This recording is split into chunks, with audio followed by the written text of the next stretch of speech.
Hey there, welcome back to True Crime Records. Tonight, we're stepping quietly into the shadows of Boston, into a world where crime and law enforcement did not stand on opposite sides, but slowly became entangled. This is a story not about a man hiding from the system, but about a man protected by it. For decades, murders went unsolved. Witnesses disappeared. Rival gangsters fell one by one.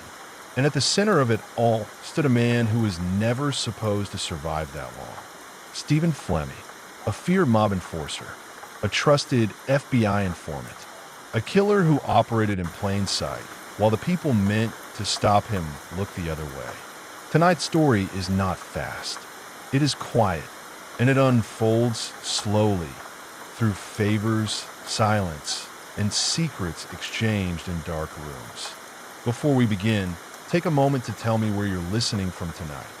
And if you enjoy calm, long-form gangster stories designed for late-night listening, consider hit the subscribe button. Now, let's begin. Chapter 1, Segment 1, A Boy Who Learned to Watch.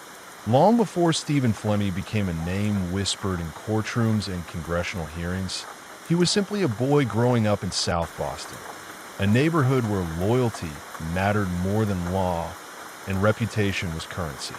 Boston in the 1940s and 1950s was not gentle. It was divided by ethnicity, territory, and unspoken rules. Irish, Italian, and Jewish neighborhoods existed side by side, but rarely blended, and the streets enforced their own kind of order. Flemmi grew up watching men who understood this system instinctively. They didn't speak openly about crime. They didn't boast. They observed, remembered, and waited. Stephen learned early that survival depended on silence. He was not loud.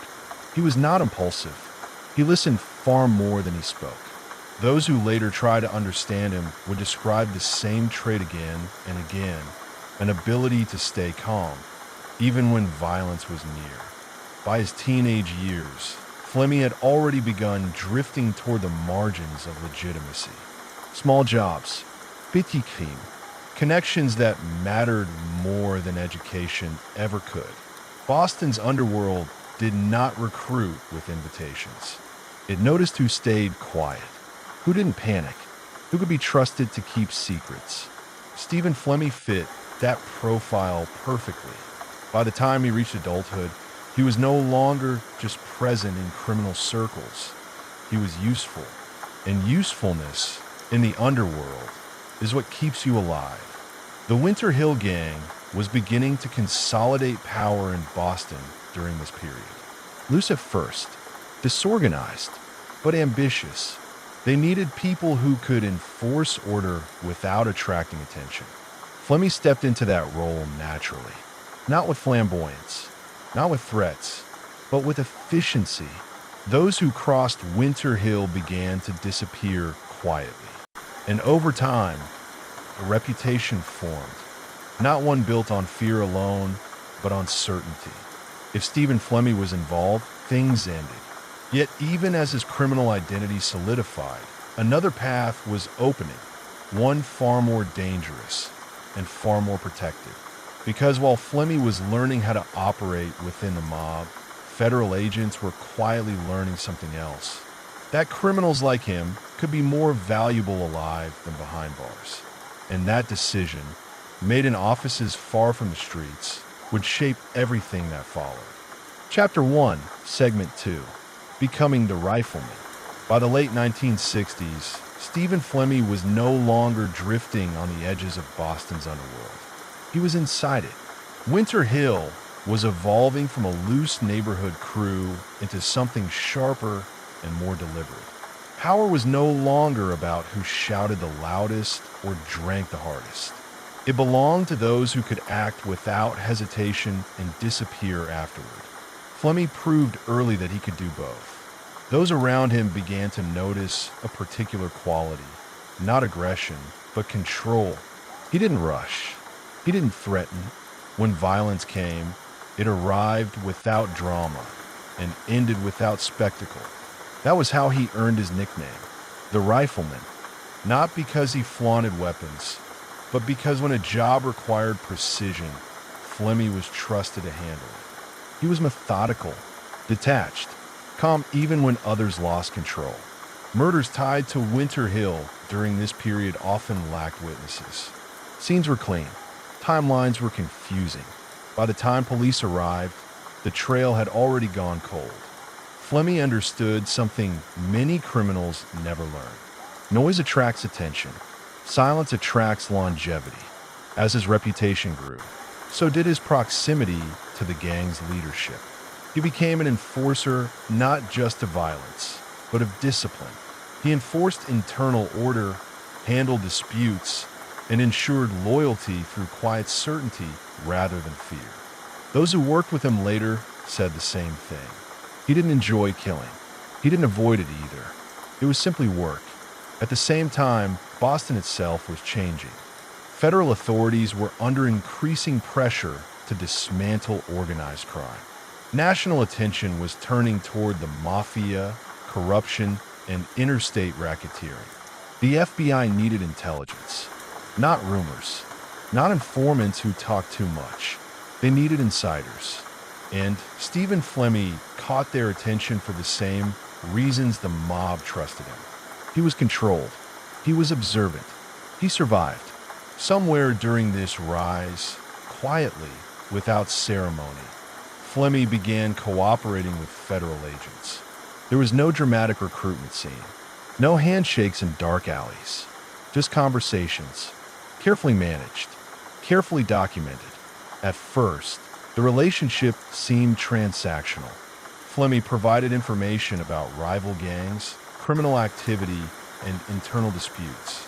In return, agents offered protection, subtle at first.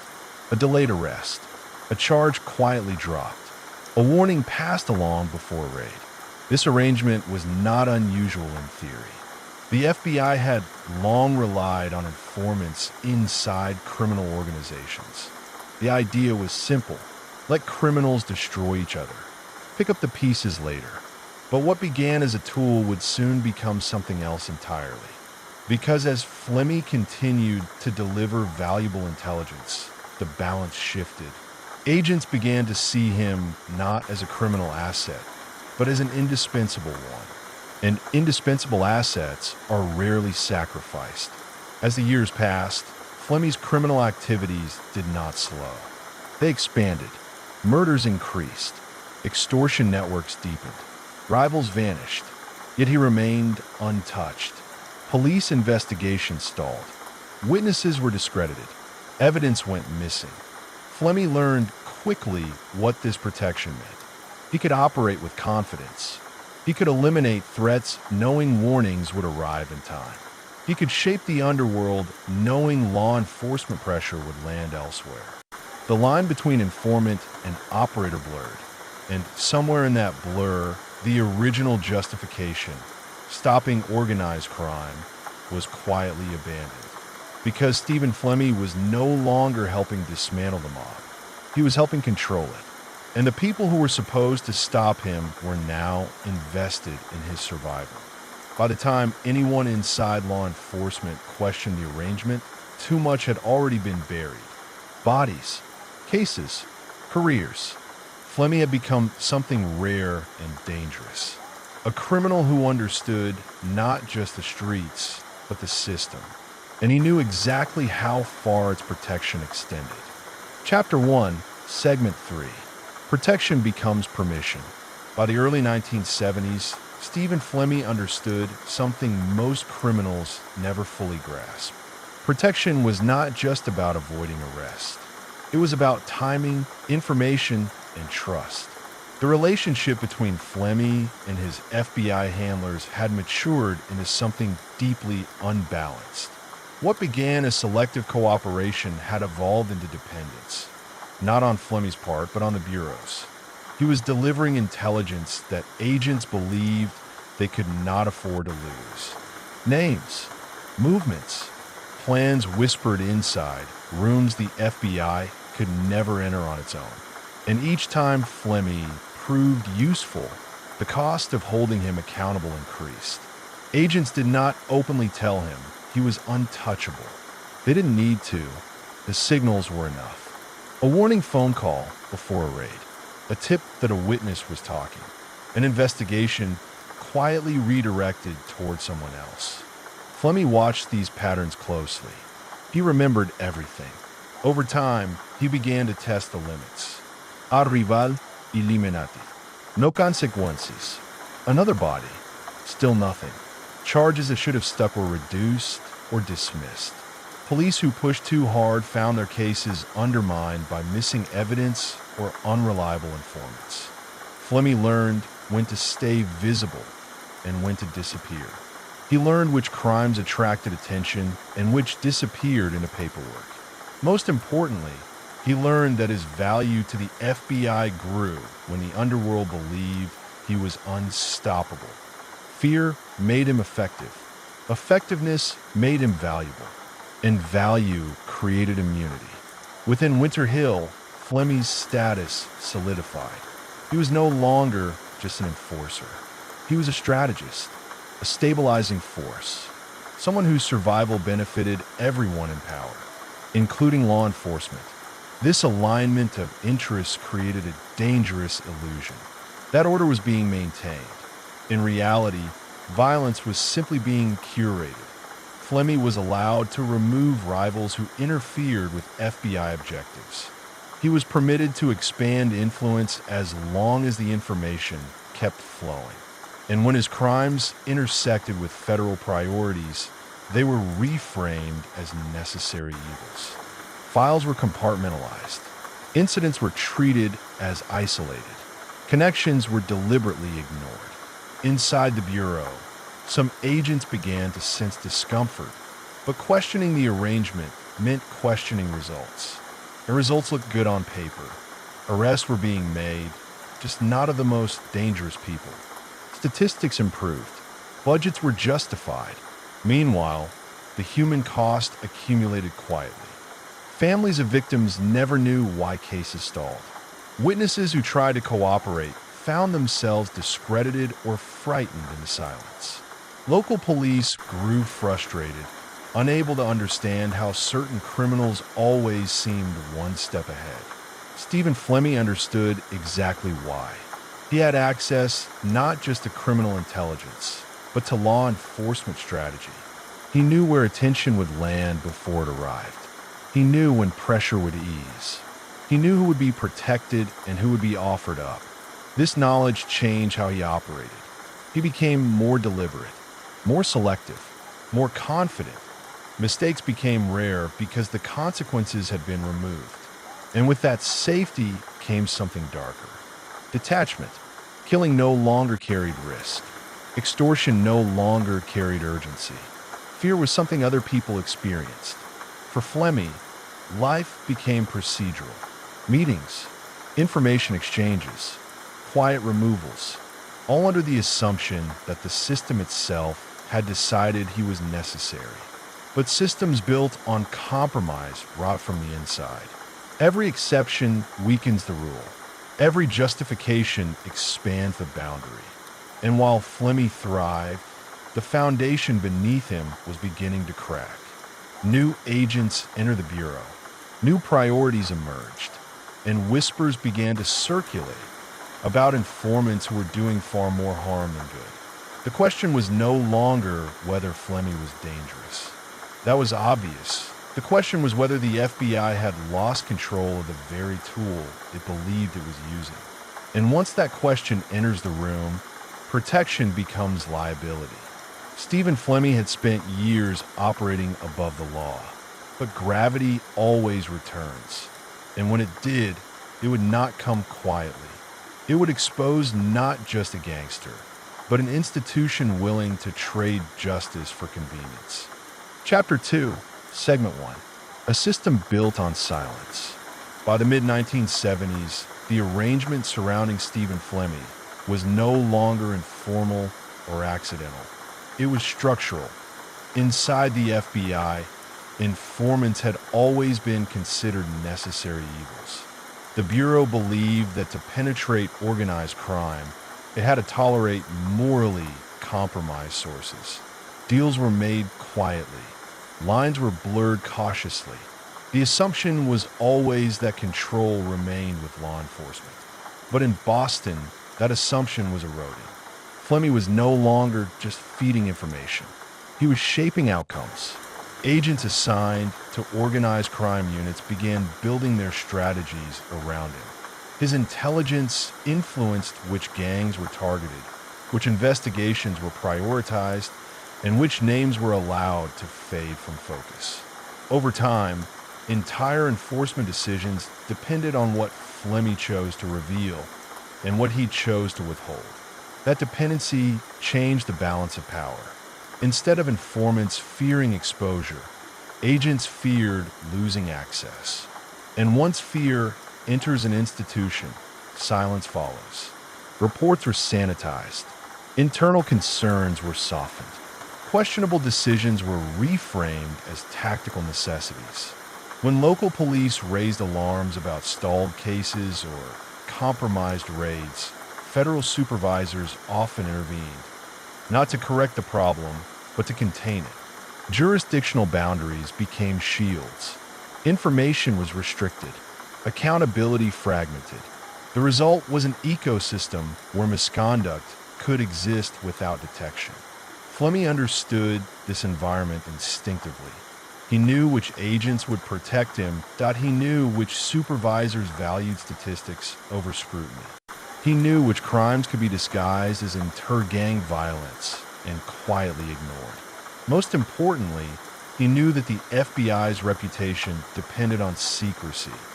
Public exposure would not just threaten his handlers, it would threaten the Bureau itself. That knowledge was leverage. As the Winter Hill Gang expanded influence, Flemmi's role became more complex. He was no longer acting solely as an enforcer or informant. He was functioning as a broker between worlds, criminal and federal, translating needs, offering solutions, and managing risk. Violence became calculated. Targets were chosen not only for gang advantage, but for strategic convenience. Eliminating a rival could simplify investigations. Removing a problematic associate could prevent leaks. Crimes were justified internally as preventing greater harm. This rationalization was never written down. It didn't need to be. Culture replaced policy. New agents entering the Boston field office were trained informally.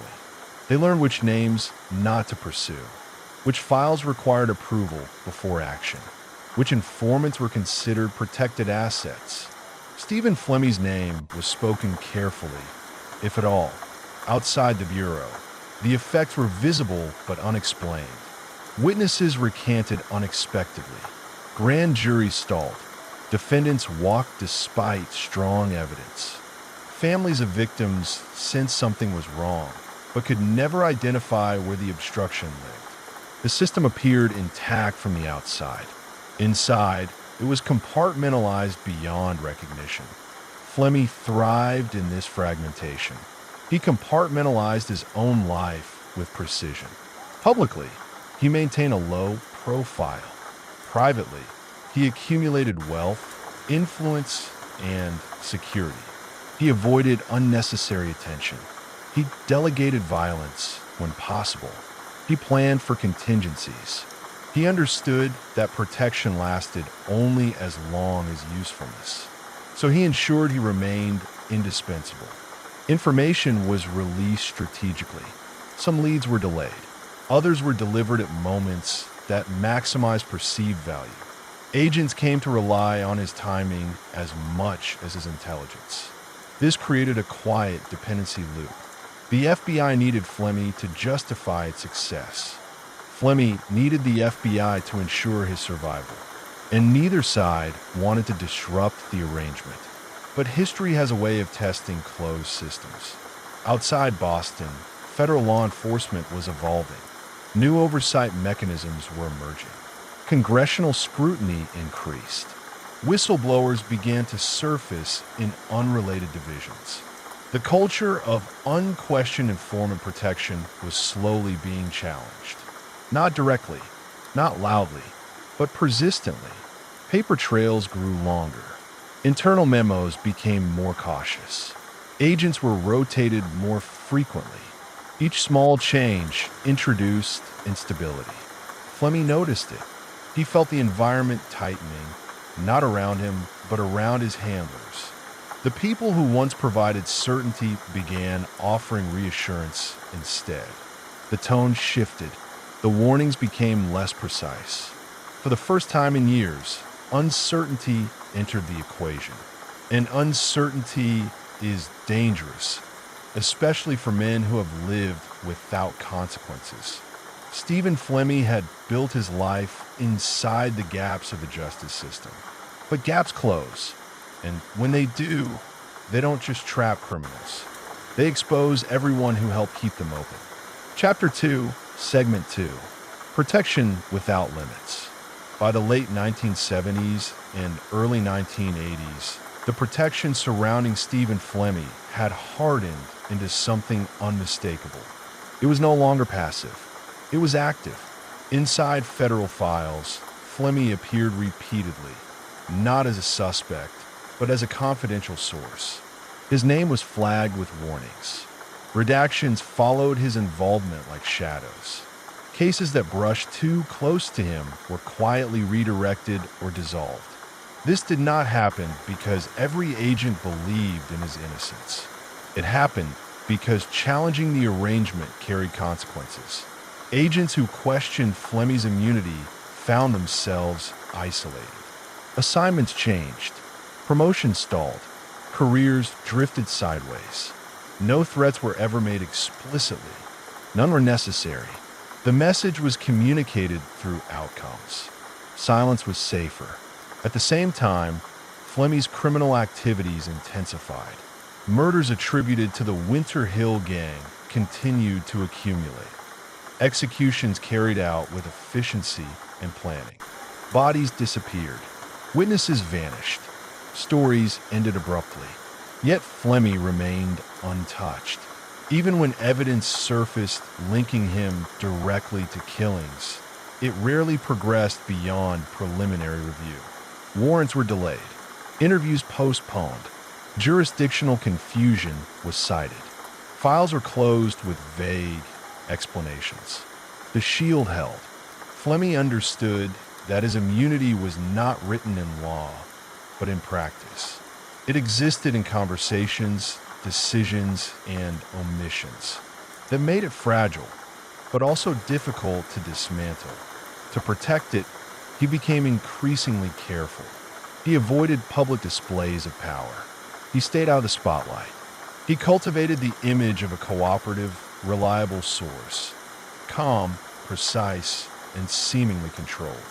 To agents, he presented himself as a necessary evil operating within manageable limits. In reality, those limits had disappeared. Flemmi's relationship with law enforcement allowed him to shape the criminal landscape of Boston. Rivals who threatened his position often became investigative targets.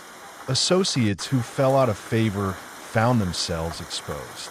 Information flowed selectively, ensuring his dominance remained intact. This dynamic transformed the role of federal authority. Instead of disrupting organized crime, enforcement actions began reshaping it, often in ways that favored Flemmi's interests.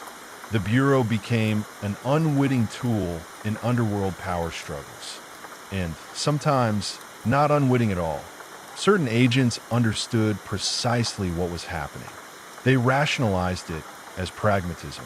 They told themselves that eliminating worse criminals justified tolerating Flemmi, that maintaining informant access saved lives, that the ends validated the means. These justifications became internal doctrine, but outside the Bureau, the cost was measured differently. Families of murder victims waited for justice that never arrived. Communities watched the same figures reappear year after year, untouched. Trust in law enforcement eroded quietly, replaced by resignation. No one could prove corruption. They could only feel it. Flemmi's immunity also created a psychological shift within the criminal world. Word traveled. Gang members understood that certain individuals were untouchable. Violence adapted accordingly. Fear changed shape. Stephen Flemmi was no longer just a mob enforcer. He was a fixed point in the system, and fixed points exert gravity. As his confidence grew, so did his risk tolerance. He began operating closer to the surface. Mistakes accumulated. Associates talked. Paper trails lengthened. What had once been invisible began leaving impressions. Meanwhile, federal oversight mechanisms, slow, bureaucratic, but persistent, continued tightening. Internal audits examined informant handling practices. Congressional committees questioned long-standing assumptions. Media investigations explored the blurred line between cooperation and complicity. Boston was not yet the focus. What it would be, for Flemmi, the danger was no longer arrest. It was exposure. Exposure threatened not only his freedom, but the fragile web of protection that surrounded him. It threatened agents who had defended him, supervisors who had approved decisions, institutions that had benefited from his cooperation. That kind of threat does not disappear quietly. It resists, and when resistance fails, it collapses inward, revealing everything it once concealed. Stephen Flemmi had survived decades by understanding power, but power always shifts, and when it does, those who once stood above the law often discover just how far they can fall. Chapter 2, Segment 3, The Cost of Silence. By the mid to late 1980s, the silence surrounding Stephen Flemmi was no longer accidental. It had become structural. Years of deferred action, ignored warnings, and selectively applied enforcement had created a system where inaction felt normal. Files referencing Flemmi accumulated, but they did not move. Leads were logged, but rarely pursued. Names appeared and disappeared in reports without explanation. This was not chaos. It was routine. Within the FBI, informant management had become a closed ecosystem. Decisions about Flemmi were often made by a small circle of handlers and supervisors who trusted one another implicitly. Outsiders were excluded, not through hostility, but through procedure. Access was limited. Information compartmentalized. Questions redirected. The system protected itself. For agents outside that circle, Flemmi was a rumor more than a man. His name surfaced in whispers, usually accompanied by warnings to tread carefully. Some believed he was exaggerated. Others believed he was dangerous to pursue. Both interpretations led to the same outcome. Nothing happened. Meanwhile, Flemmi continued to operate within Boston's underworld with increasing confidence. His criminal portfolio expanded quietly. Extortion schemes deepened. Debt collection turned violent. Disappearances multiplied. Yet he moved without urgency. There was no need to rush when consequences were distant. Those closest to him noticed the shift. Flemmi no longer spoke with the caution of a hunted man. He spoke like someone who understood the machinery around him. He knew how information flowed. He knew when investigations stalled. He knew which crimes triggered attention and which faded into paperwork. This knowledge was more powerful than any weapon. It allowed him to plan. It allowed him to wait. And it allowed him to believe that his position was permanent. But permanence breeds complacency. Small cracks began appearing in the arrangement. A local prosecutor questioned the lack of progress in a long-dormant homicide.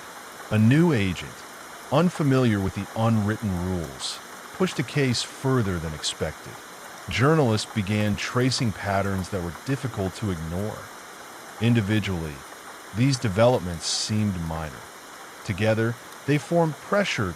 At the same time, national attitudes toward organized crime were shifting. Public patience with corruption was thinning. Congressional oversight expanded. The FBI itself faced increasing scrutiny over informant abuses in other cities. The climate was changing. Internally, some agents began reconsidering past decisions. They revisited files they had once ignored. They noticed patterns they had been trained not to see. Doubt, once discouraged, became unavoidable. What had been justified as strategy began to resemble complicity. The realization was slow and deeply uncomfortable, because acknowledging the truth meant acknowledging responsibility. Stephen Flemmi's immunity was not a single decision made by one person. It was the result of hundreds of small choices made over years. Choices to delay, to redirect, to trust, to remain silent.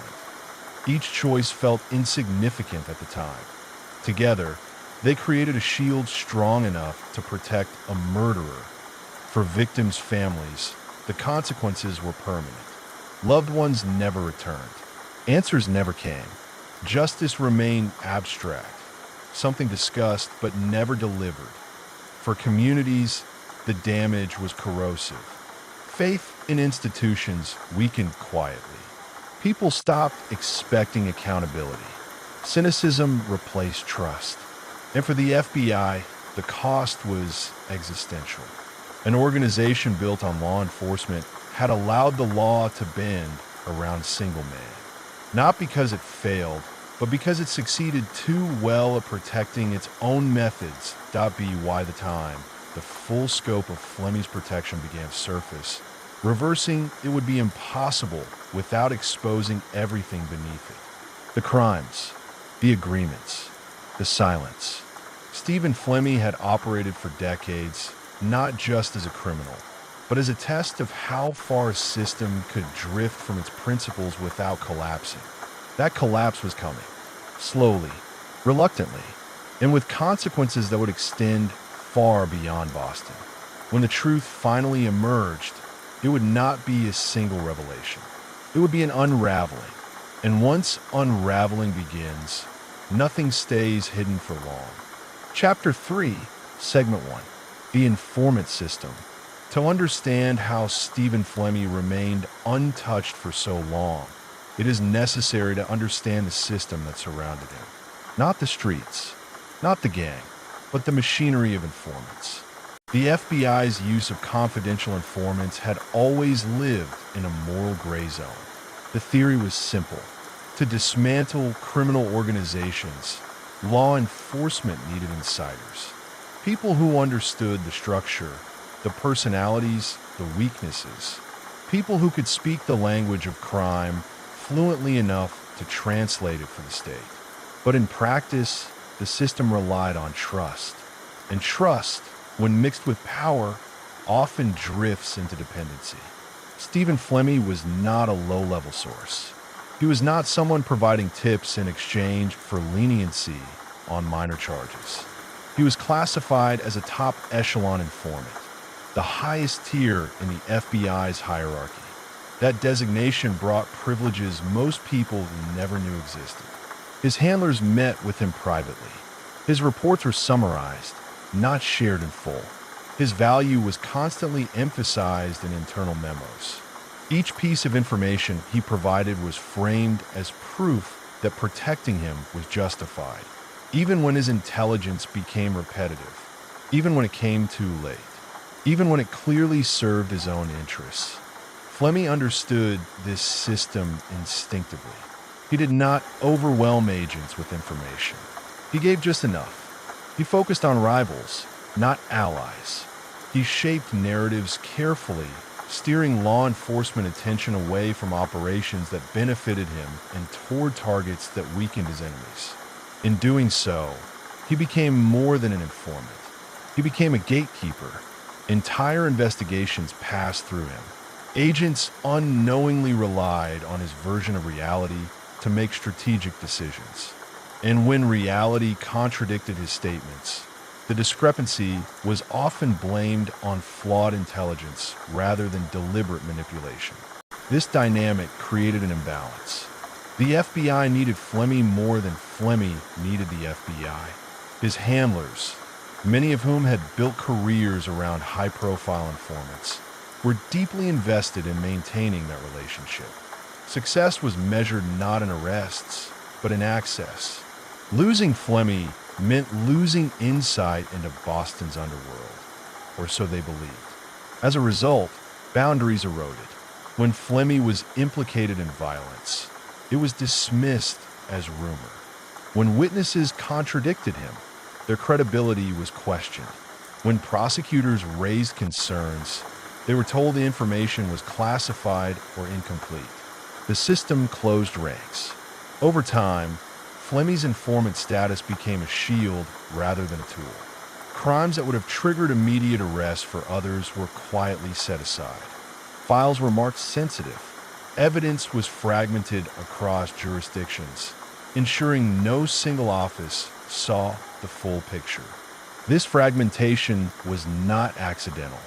It was procedural, and procedure, when left unchallenged, becomes policy. Flemmi learned how to exploit this better than anyone before him. He knew when to disappear and when to surface. He knew how to time information releases to maximize leverage. He knew that cooperation did not require honesty, only usefulness. Most importantly, he knew that his handlers were afraid, not of him, but of what would happen if his protection were questioned. If Flemmi fell, so would the reputations of those who had vouched for him. Careers would be scrutinized, decisions revisited, mistakes exposed. So the protection continued. Quietly, systematically, years passed this way. New crimes replaced old ones. Victims were forgotten, and Flemmi's sense of invulnerability hardened into certainty. He was no longer avoiding justice. He was operating beyond it. But systems built on silence are fragile. They depend on everyone continuing to believe the same story. And eventually, belief gives way to evidence. Outside the informant structure, frustration was growing. Local detectives noticed patterns that did not make sense.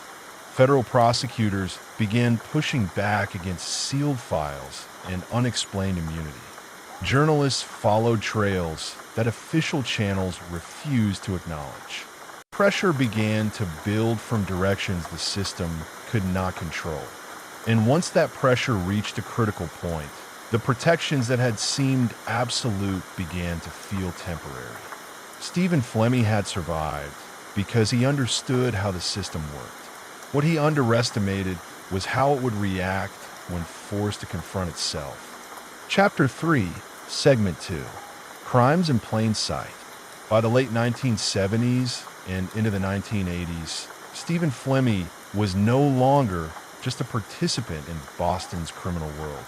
He had become one of its organizing forces.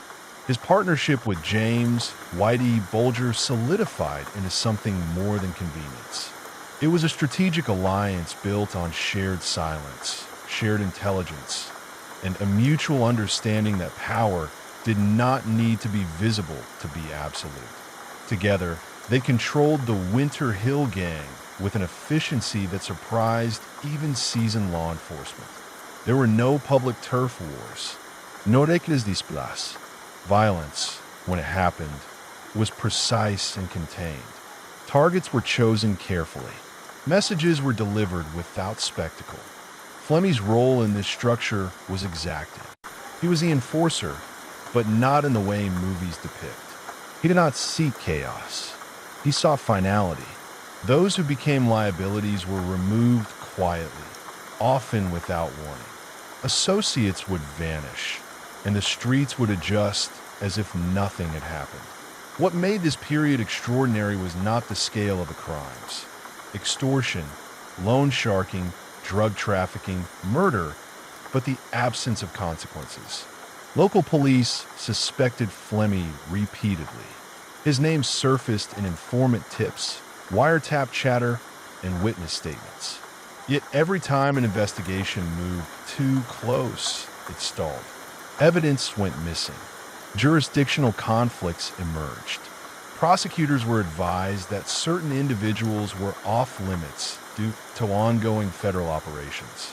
No one ever said Flemmi's name directly. They didn't have to. Inside the FBI, reports continued to frame him as an indispensable source.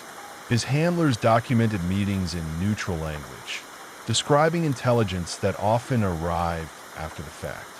Details about his criminal involvement were minimized or reclassified. When violence was mentioned, it was attributed to others. This selective documentation created an illusion of distance. On paper, Flemmi was adjacent to crime. In reality, he was directing it.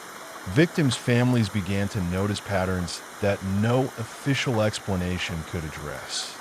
Witnesses who had spoken to police recanted or disappeared. Informants who tried to bypass federal channels found themselves discredited or charged with unrelated offenses. Fear spread quietly, not just among criminals, but among those who sensed that something about this system was fundamentally broken. Journalists covering organized crime in Boston encountered unusual resistance. Requests for records were delayed. Sources withdrew cooperation. Stories stalled before publication. The message was subtle but clear. Some subjects were not meant to be explored. Flemmi understood this atmosphere intimately. He moved through the city without urgency. He attended meetings openly. He maintained a domestic life that appeared unremarkable. To neighbors, he was reserved, polite, forgettable. That was part of the design, because invisibility is the safest form of power. Behind the scenes, however, the violence continued. Rival gang members were eliminated methodically. Potential informants were identified early and neutralized. Entire criminal networks were dismantled, not by law enforcement, but by Flemmi himself, often with the indirect assistance of the very agency tasked with stopping him. Each time Flemmi provided information to the FBI, it served two purposes. It justified his continued protection, and it removed obstacles to his dominance. This dual function went largely unquestioned, until the numbers became impossible to ignore. By the late 1980s, Boston had accumulated an alarming number of unsolved murders tied, directly or indirectly, to Winter Hill. Patterns emerged that could not be explained away as coincidence. Prosecutors began demanding access to informant files. Internal disagreements within the FBI intensified. Some agents defended the system fiercely. Others began documenting concerns quietly, creating records they hoped would one day be read. The tension inside the Bureau mirrored the tension outside. Trust was eroding, and Flemmi, who had built his life on understanding systems, sensed the shift. He became more cautious, more selective. Meetings were spaced further apart. Information was filtered even more carefully. He knew that once scrutiny turned inward, loyalty could collapse quickly. Still, he believed himself protected. After all, too many people had too much to lose. What he failed to fully grasp was that systems do not collapse from single failure. They collapse when silence can no longer contain the weight of what it protects. And that moment was approaching. Chapter 3, Segment 3. When silence starts to crack. Every system that survives on silence eventually develops fractures. Not loud ones, not dramatic ones, small inconsistencies, questions that never receive full answers, records that do not align, people who remember details others prefer to forget. For Stephen Flemmi, those fractures began appearing in places he could not control. By the early 1990s, the federal government's approach to organized crime was changing. The era of unchecked informant protection was quietly coming under review. Congressional committees began examining long-standing cases that had produced little accountability. Prosecutors in multiple districts started comparing notes instead of working in isolation. And for the first time, Flemmi's name began appearing in more than one file at once. This mattered. For years, the system had protected him by compartmentalization. One office knew one version of Flemmi. Another knew a different version. No one had the complete picture. But when those compartments began overlapping, contradictions surfaced. Murders attributed to unknown suspects lined up with dates Flemmi had been meeting with agents. Informant reports contradicted eyewitness testimony. Surveillance logs showed proximity that had never been explained. Inside the FBI, discomfort turned into quiet alarm. Some agents began asking questions that had previously been discouraged. Why was Flemmi still active on the streets? Why did intelligence he provided never lead to his own indictment? Why were violent crimes consistently being traced back to people under federal protection? The answers, when they came at all, were vague. National security, ongoing operations, asset preservation. But those explanations were losing credibility. Meanwhile, outside the federal system, pressure was building from unexpected directions. Local law enforcement, long frustrated by stalled investigations, began working with state prosecutors. Civil lawsuits brought by victims' families forced discovery of documents that had never been intended for public review. Journalists uncovered patterns that mirrored what investigators were beginning to suspect. The same names appeared repeatedly. The same crimes went unpunished. The same justifications were used. Public trust started to erode. And once trust erodes, silence becomes harder to maintain. Stephen Flemmi sensed the shift, but he misread its speed. He believed the system would adapt, as it always had, that his value would continue to outweigh his liability, that those who had protected him would protect themselves by protecting him. What he did not anticipate was the emergence of institutional fear. Because as scrutiny intensified, protecting Flemmi became riskier than abandoning him. Internal memos changed tone. Where once his importance had been emphasized, now his name was referenced cautiously. Meetings became less frequent. Promises grew less explicit. The certainty he had relied on began to feel conditional. This was unfamiliar territory. For decades, Flemmi had operated with the confidence of someone who understood every rule of the game. Now the rules themselves were being questioned. And when rules change, those who thrived under the old ones become expendable. The turning point did not come with a dramatic arrest or a public announcement. It came quietly through procedural decisions. Files were reopened. Protections were reevaluated. Old cases were reassigned. Each action alone seemed minor. Together, they marked a shift from preservation to exposure. Stephen Flemmi was no longer being shielded proactively. He was being tolerated temporarily, and temporary tolerance is a warning. As federal corruption investigations gained momentum, names of agents and supervisors began circulating internally. Careers once considered untouchable were suddenly vulnerable. The incentive structure reversed. Cooperation now meant transparency, not concealment. For the first time, Flemmi was not the most dangerous person in the room. The system itself was under threat, and systems under threat look for liabilities. Stephen Flemmi, once indispensable, was becoming exactly that.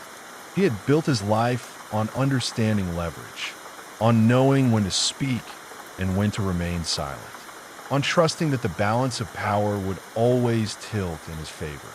But power shifts quietly, and when it does, those who depended on silence often find themselves surrounded by questions they can no longer avoid.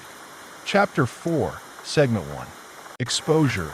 When the reckoning finally began, it did not arrive with sirens or headlines.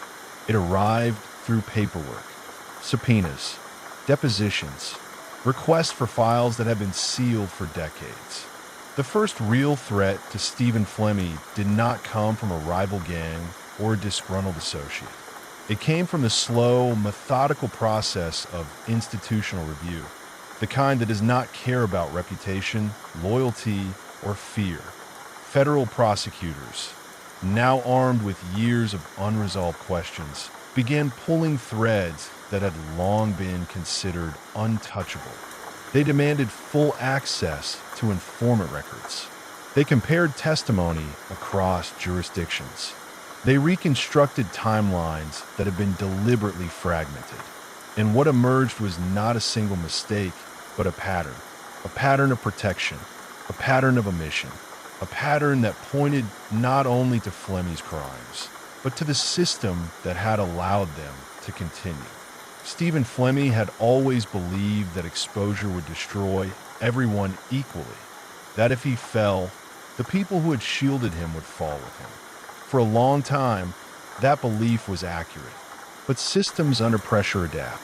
As investigators closed in, the narrative began to shift. The FBI's leadership distanced itself from past decisions.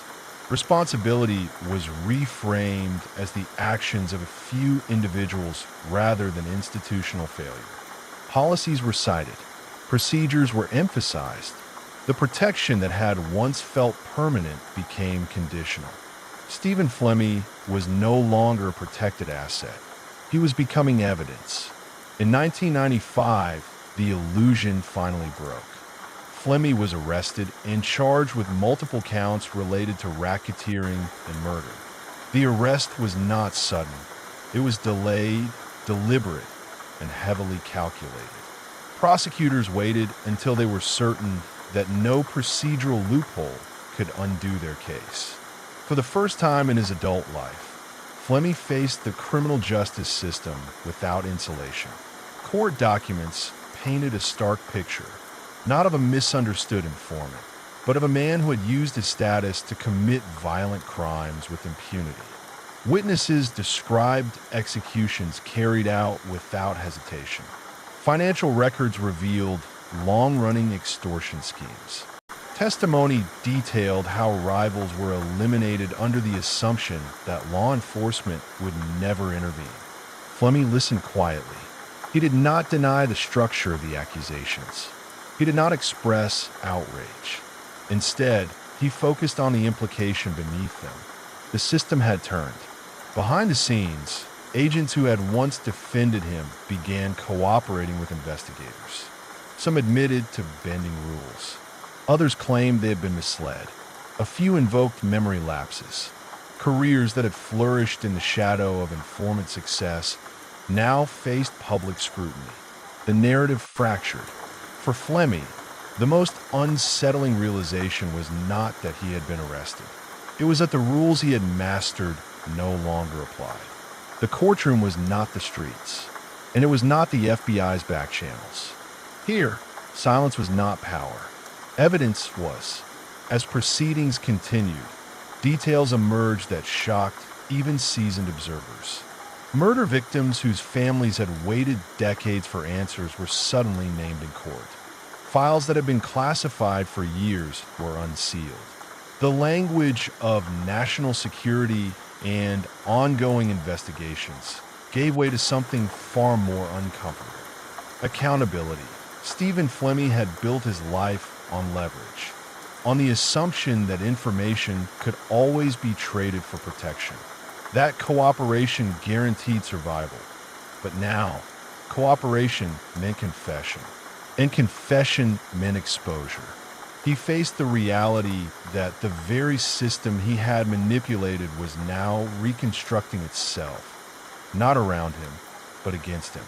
What followed was not swift justice, that it was slow, methodical, and unforgiving. Because when institutions confront their own failures, they do not move quickly. They move carefully, ensuring that blame can be distributed without collapsing the structure entirely. Stephen Flemmi was no longer useful, and without usefulness, protection disappears. Chapter 4, Segment 2, The Collapse of Trust. As the case against Stephen Flemmi moved forward, something larger than a single prosecution began to unfold. What prosecutors were now confronting was not just the criminal record of one man, but the collapse of trust between institutions that had once operated under the assumption that they shared the same goals. For decades, federal law enforcement had justified its informant program as a necessary compromise. Protecting dangerous people, they argued, was the price paid to dismantle even more dangerous organizations. But the Flemmi case forced a difficult question into the open. At what point does compromise become collaboration? Court proceedings revealed communications that had never been intended for public view. Internal memos showed agents discouraging local police from pursuing leads. Reports documented meetings where Flemmi's involvement in violence was acknowledged and then quietly set aside. The language used was careful, procedural, and intentionally vague. Yet the meaning was unmistakable. Warnings had been ignored.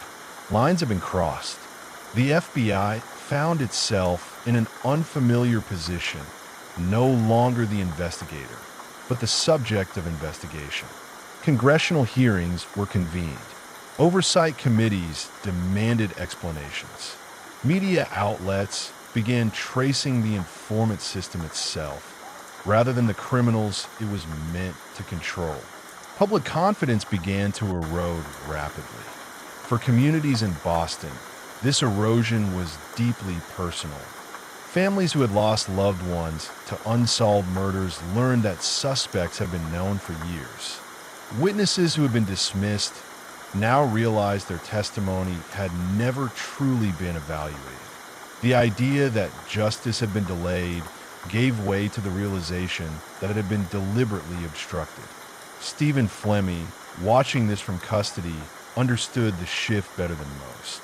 He had always known that loyalty within institutions was conditional.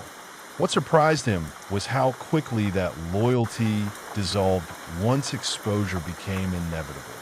Agents who had once shielded him now emphasized distance. Supervisors framed decisions as misunderstandings rather than strategies. Responsibility was fragmented, passed upward and downward until it became difficult to locate. This diffusion of blame was not accidental. It was survival. As the scandal widened, the FBI sought to preserve its legitimacy by isolating the problem. A small number of agents were identified as having exercised poor judgment. Policies were revised. Training programs were introduced. Statements were issued acknowledging failures without fully accepting culpability. The institution adapted, but adaptation does not erase harm. For Flemmi, the irony was inescapable. The same system that had taught him how to exploit ambiguity was now using ambiguity to distance itself from him. Where once he had benefited from compartmentalization, he was now trapped by it. Legal proceedings dragged on, revealing more than just criminal acts.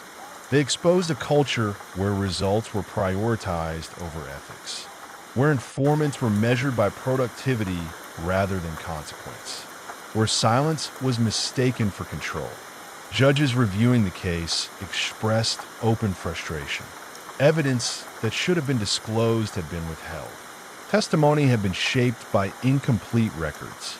In some instances, the government's own case was weakened by its reluctance to fully confront the past. This reluctance had a cost. Settlements were reached. Convictions were overturned. Civil suits drained public resources. Careers ended quietly, without the accountability many expected. The system absorbed the shock and reconfigured itself. Stephen Flemmi, meanwhile, faced sentencing not only for his crimes, but as a symbol of everything that had gone wrong. In the public imagination, he became more than a mobster. He became proof. Proof that unchecked power corrupts. Proof that secrecy invites abuse. Proof that systems designed to fight crime can, under the wrong conditions, enable it. For years, Flemmi had lived comfortably inside the cracks of institutional trust. Now those cracks were exposed to light, and light, once introduced, cannot be fully withdrawn. Chapter 4, Segment 3, Judgment Without Closure. The final phase of Stephen Flemmi's public reckoning unfolded not with clarity, but with compromise. Courtrooms filled with history. Testimony stretched back decades. Memories were reconstructed from fragments that should have been preserved intact. Yet even as the truth surfaced, it did so unevenly. Judges were forced to navigate a case burdened by its own contradictions. Evidence existed, but much of it had been contaminated by years of improper handling. Witnesses could speak, but their credibility had been eroded by prior dismissals and delays. Prosecutors could argue, but they were constrained by agreements made long before they entered the room. The question was no longer whether Stephen Flemmi had committed crimes. That was clear. The question was how much responsibility the system would accept for allowing them. In 2001, Flemmi pleaded guilty to multiple counts of racketeering, extortion, and murder. The plea acknowledged what many had known for years, that he had participated directly in killings, that he had ordered violence, and that he had used his informant status as a shield. But the plea did not answer everything. Victims' families listened carefully, hoping for a full accounting. They wanted names, timelines, motives. They wanted to know why justice had taken so long and why it had required public scandal to arrive at all. What they received instead was a partial resolution. Flemmi was sentenced to life in prison. The punishment was severe, but it came late. Many of the people affected by his actions had already lived decades without answers. Some had died before hearing the truth spoken aloud in court. Others were left with the unsettling knowledge that accountability had been delayed not by lack of evidence, but by institutional choice. For the FBI, the conclusion was quieter. Official statements emphasized reform. Oversight mechanisms were strengthened. Informant guidelines were revised. The agency acknowledged failures without naming them fully. Responsibility was distributed broadly enough that it belonged to no one in particular. The system survived, but trust did not return easily. In Boston, the legacy of the case lingered in conversations that rarely made headlines. Among law enforcement, it became a cautionary example. Among communities affected by organized crime, it confirmed long-held suspicions. Among journalists, it reinforced the importance of persistence in the face of resistance. Stephen Flemmi's name entered the public record as a symbol rather than story. He was no longer just a mob enforcer or an informant. He represented the point where two systems intersected and failed together. In prison, Flemmi lived out the remainder of his life quietly. There were no dramatic statements, no final confessions, no revelations that could undo what had already happened.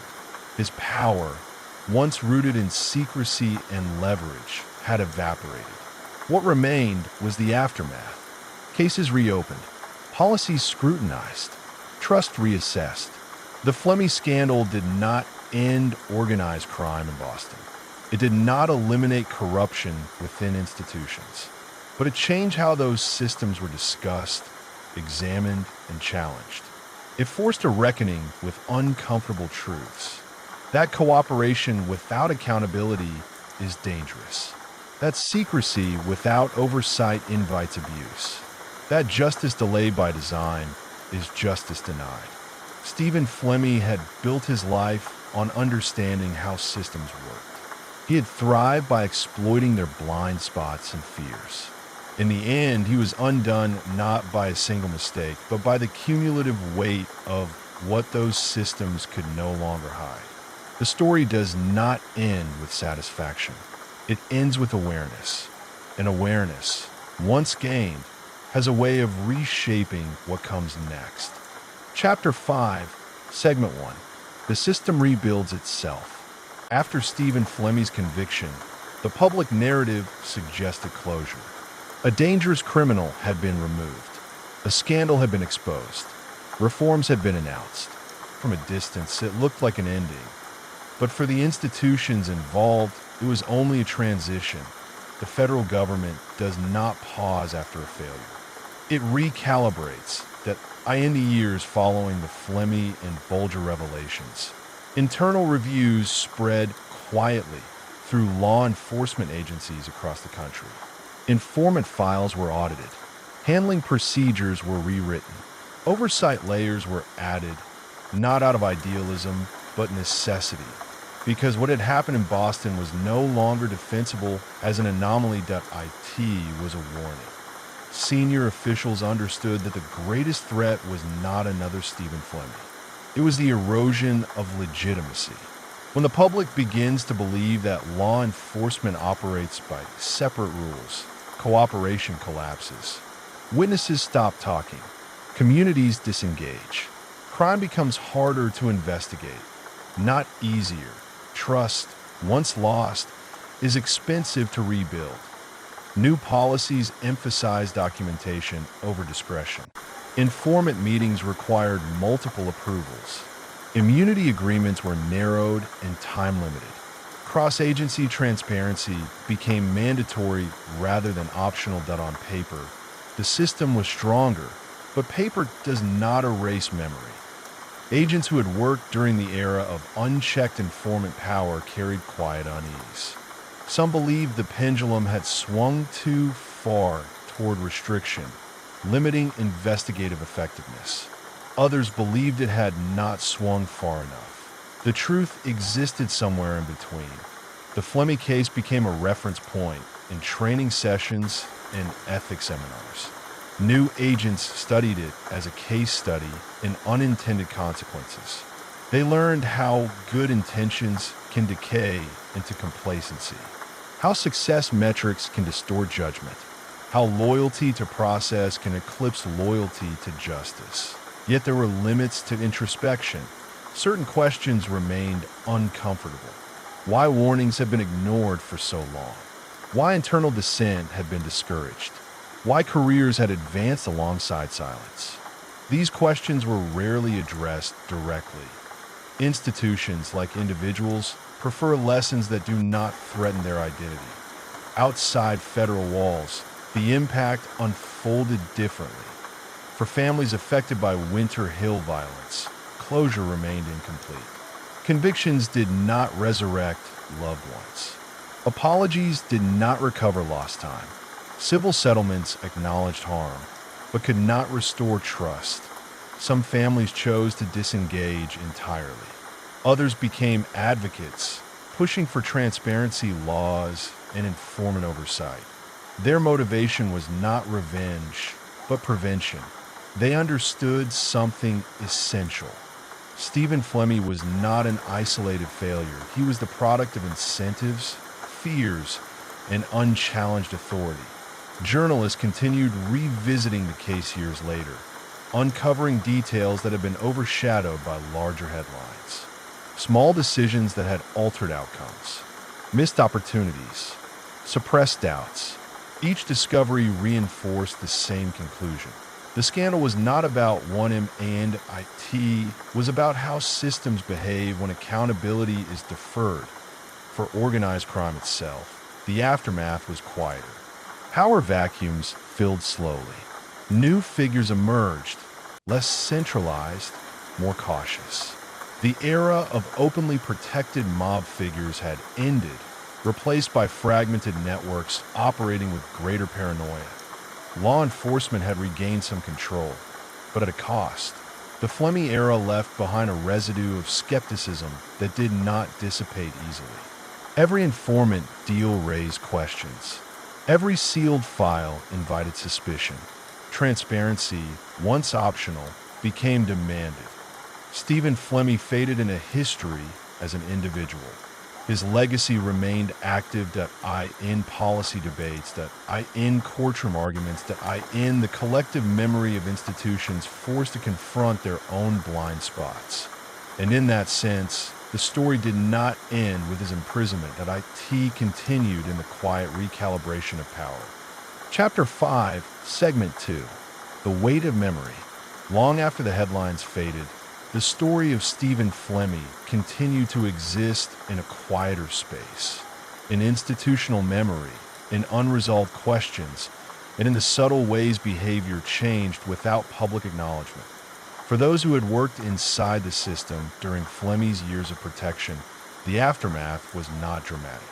There were no mass resignations, no sweeping purges. Accountability arrived slowly, unevenly, and often without names attached. Some agents retired early, some transferred quietly. Some stayed, carrying knowledge they rarely spoke aloud. What lingered most was not guilt, but caution. Every decision involving informants now carried a shadow. Meetings were documented meticulously. Language became careful, almost clinical. Where once discretion had been praised, it was now treated as risk. This shift altered how cases unfolded. Investigations moved more slowly. Prosecutors demanded fuller disclosures. Defense attorneys grew bolder, citing past abuses as justification for scrutiny. Judges asked sharper questions. Justice became more procedural, less intuitive. The irony was not lost on those inside the system. The very flexibility that had once allowed abuses had also enabled efficiency. Now, that flexibility was gone, but no one argued publicly for its return, because the cost of Flemmi's protection had been too high. Outside law enforcement, the public absorbed the story differently. For many, it confirmed suspicions they had long held, that powerful institutions protect themselves first, that accountability depends on exposure, that justice often arrives only after persistence becomes unavoidable. These beliefs did not emerge overnight. They settled, quietly shaping expectations that in Boston. The case became part of the city's identity, not in the way tourist guides recount history, but in the way locals speak about authority. With skepticism, with distance, with an understanding that appearances rarely tell the full story. Stephen Flemmi was no longer feared. He was remembered as a lesson. Academics studied the case as an example of moral hazard. Legal scholars debated the boundaries of informant immunity. Ethics committees referenced Flemmi when discussing the limits of cooperation. The conversation expanded beyond crime that IT touched governance. Power, the relationship between secrecy and accountability. For Flemmi himself, life inside prison was defined by isolation rather than notoriety. He was not celebrated. He was not mythologized. He existed quietly, stripped of leverage and relevance. The man who had once manipulated systems now lived entirely within one time passed without urgency. And that, perhaps, was the most fitting conclusion. The system that had once moved to accommodate him now moved without regard for him. Yet even as institutions adjusted and narratives evolved, the core tension remained unresolved. How much power should law enforcement grant to those who violate the law in the name of stopping others? How much? Secrecy is necessary. How much is dangerous? These questions resurfaced whenever new informant scandals emerged in other cities, other contexts. Flemmi's name was invoked not because his actions were unique, but because they were illustrative. They showed what happens when oversight is postponed indefinitely. The legacy of Stephen Flemmi was not his crimes alone. IT was the realization that systems built on trust must be designed to withstand betrayal, because betrayal is inevitable, and without safeguards, it becomes invisible. Chapter 5, Segment 3, Lessons that Refuse to Fade. The final lesson of the Stephen Flemmi case did not arrive as a rule, a policy, or a courtroom verdict. IT arrived as restraint. Across federal and local agencies, there was a subtle but measurable shift in how power was exercised. Decisions that once would have been handled quietly were now slowed by review. Actions that had relied on trust were replaced with verification.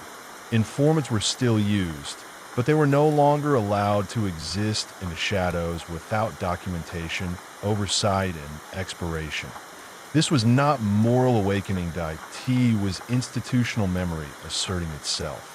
The Flemmi case taught agencies that reputation could be damaged not only by failure, but by success achieved the wrong way. For years, The FBI had defended its informant program by pointing to arrests made and organizations weakened. After Flemmi, those metrics no longer stood alone. How those outcomes were achieved mattered just as much. Internally, this created friction. Veteran agents who had built careers under the old model found themselves constrained by procedures they considered excessive. Younger agents, trained on Flemmi as a cautionary tale, viewed those same procedures as essential. A generational divide emerged. Both sides believed they were protecting the institution. What neither side could fully resolve was the emotional residue left behind. For many involved, Flemmi represented a betrayal not just to the law, but of purpose. Agents who had believed they were serving the greater good were forced to confront the possibility that they had enabled harm. That kind of realization does not disappear. IT settles quietly. Outside the justice system, the story continued influencing public discourse in less visible ways. Whistleblower protections gained attention. Oversight committees cited the case when arguing for transparency. Defense attorneys referenced Flemmi to challenge sealed evidence and undisclosed agreements. The name became shorthand, but a reminder. Stephen Flemmi was no longer a person in these discussions. He was a precedent, and precedents shape behavior. Even popular culture absorbed the lesson. Books, documentaries, and academic analyses revisited the case not to sensationalize it, but to understand it. Each retelling emphasized a different aspect: corruption, loyalty, fear, ambition, yet all arrived at the same conclusion. Unchecked power distorts judgment. The most unsettling part of the Flemmi story was not that corruption occurred at IT, was that it felt reasonable while it was happening. Each decision made sense in isolation. Each compromise seemed manageable. Each silence appeared harmless. Only in hindsight did the full picture emerge, and hindsight is rarely kind. This understanding reshaped how institutions evaluated risk. Not just the risk posed by criminals, but the risk posed by their own decisions. Policies were rewritten with worst-case scenarios in mind. Informant relationships were designed to end, not endure, because endurance had been the problem. For communities affected by organized crime, the lesson was quieter but equally lasting. Trust was no longer assumed. Accountability was expected to be proven. The distance between authority and acceptance widened. Stephen Flemmi's crimes had taken lives, but the system that protected him had taken something less visible: confidence. Confidence that justice operated independently of convenience. Confidence that silence meant neutrality rather than complicity. Rebuilding that confidence became an ongoing task, one without a clear endpoint. The Flemmi case did not resolve the ethical dilemmas of informant US. IT exposed them. An exposure, once achieved, cannot be reversed. The story of Stephen Flemmi ended in a prison cell, but the questions he raised continue to circulate. In policy rooms, courtrooms, classrooms, and quiet conversations where people try to understand how institutions fail without realizing they're failing at all. Chapter 6, Segment 1. The Aftermath Beyond Prison Walls. Long after Stephen Flemmi was sentenced, the consequences of his case continued unfolding far beyond the prison walls that now confined him. The most visible chapter had ended, but the quieter repercussions were only beginning to take shape. Inside law enforcement, the Flemmi case became a reference point for everything that could go wrong when oversight lagged behind authority.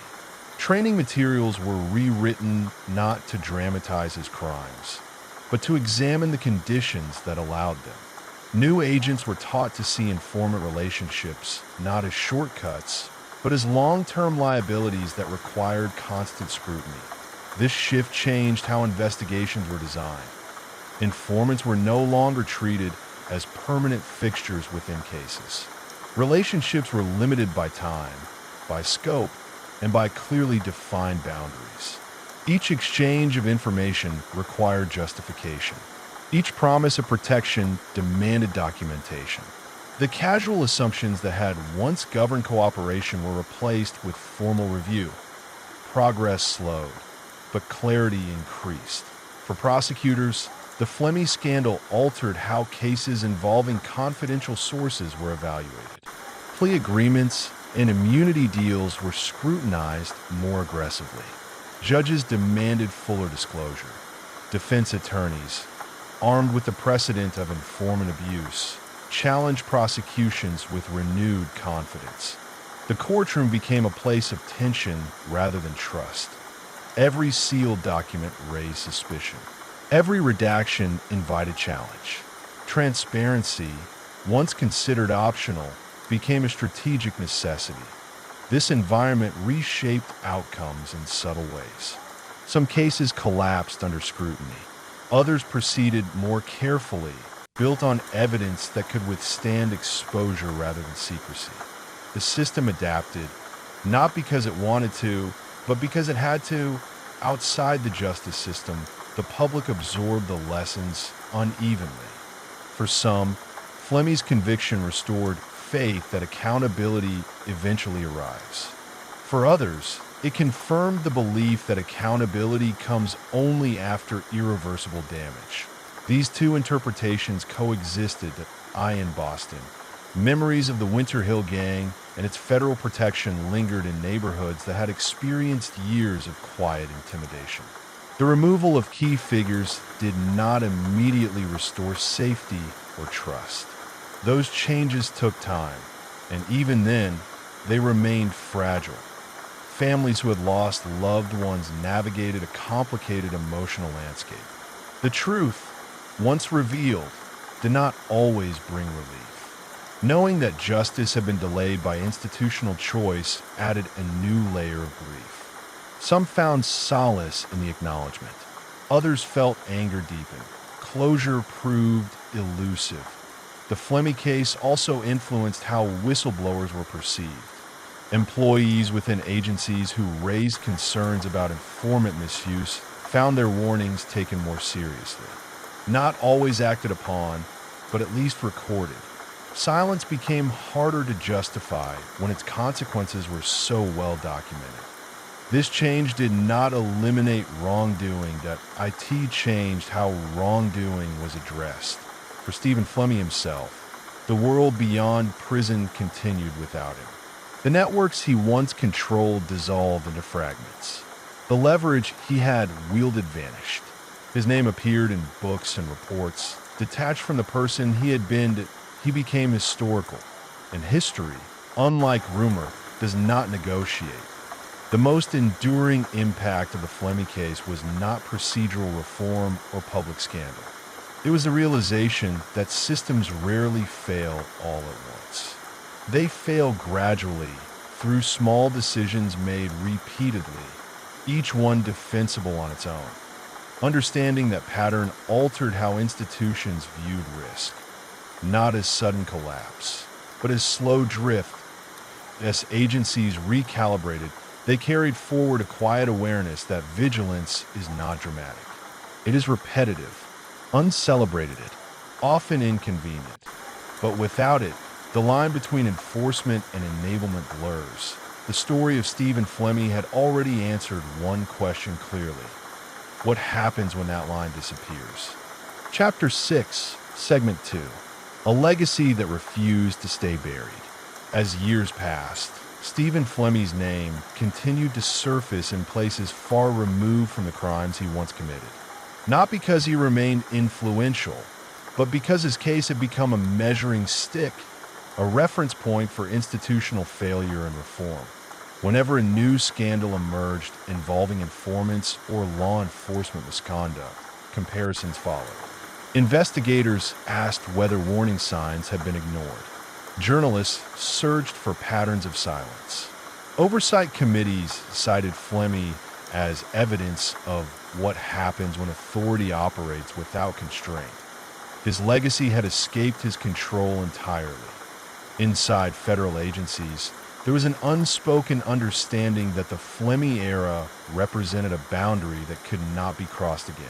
Supervisors reminded teams that informants were tools, not partners. The language mattered.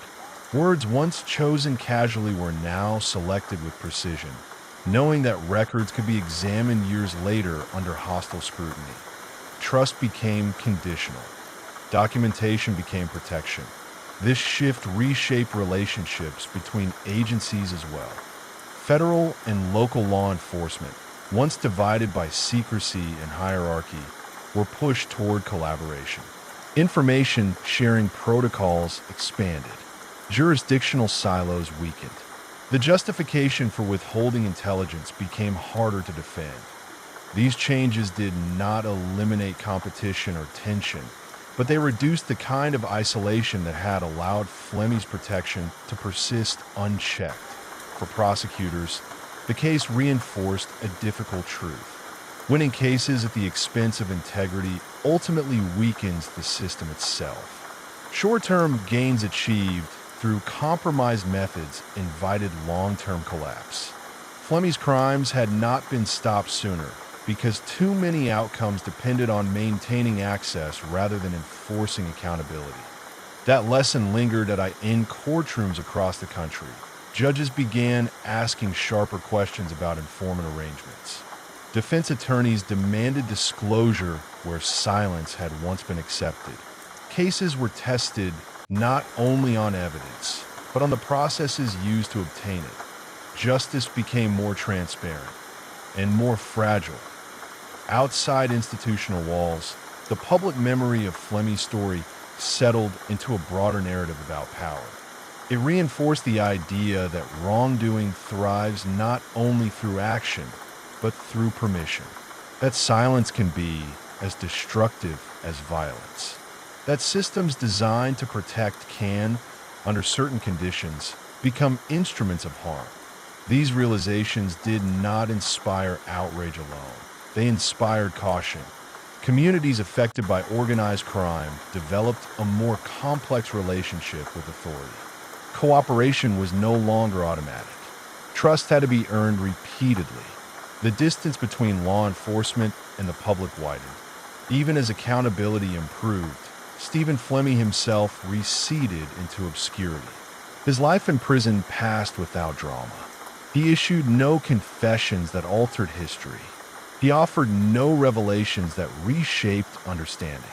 The silence that had once empowered him now rendered him irrelevant.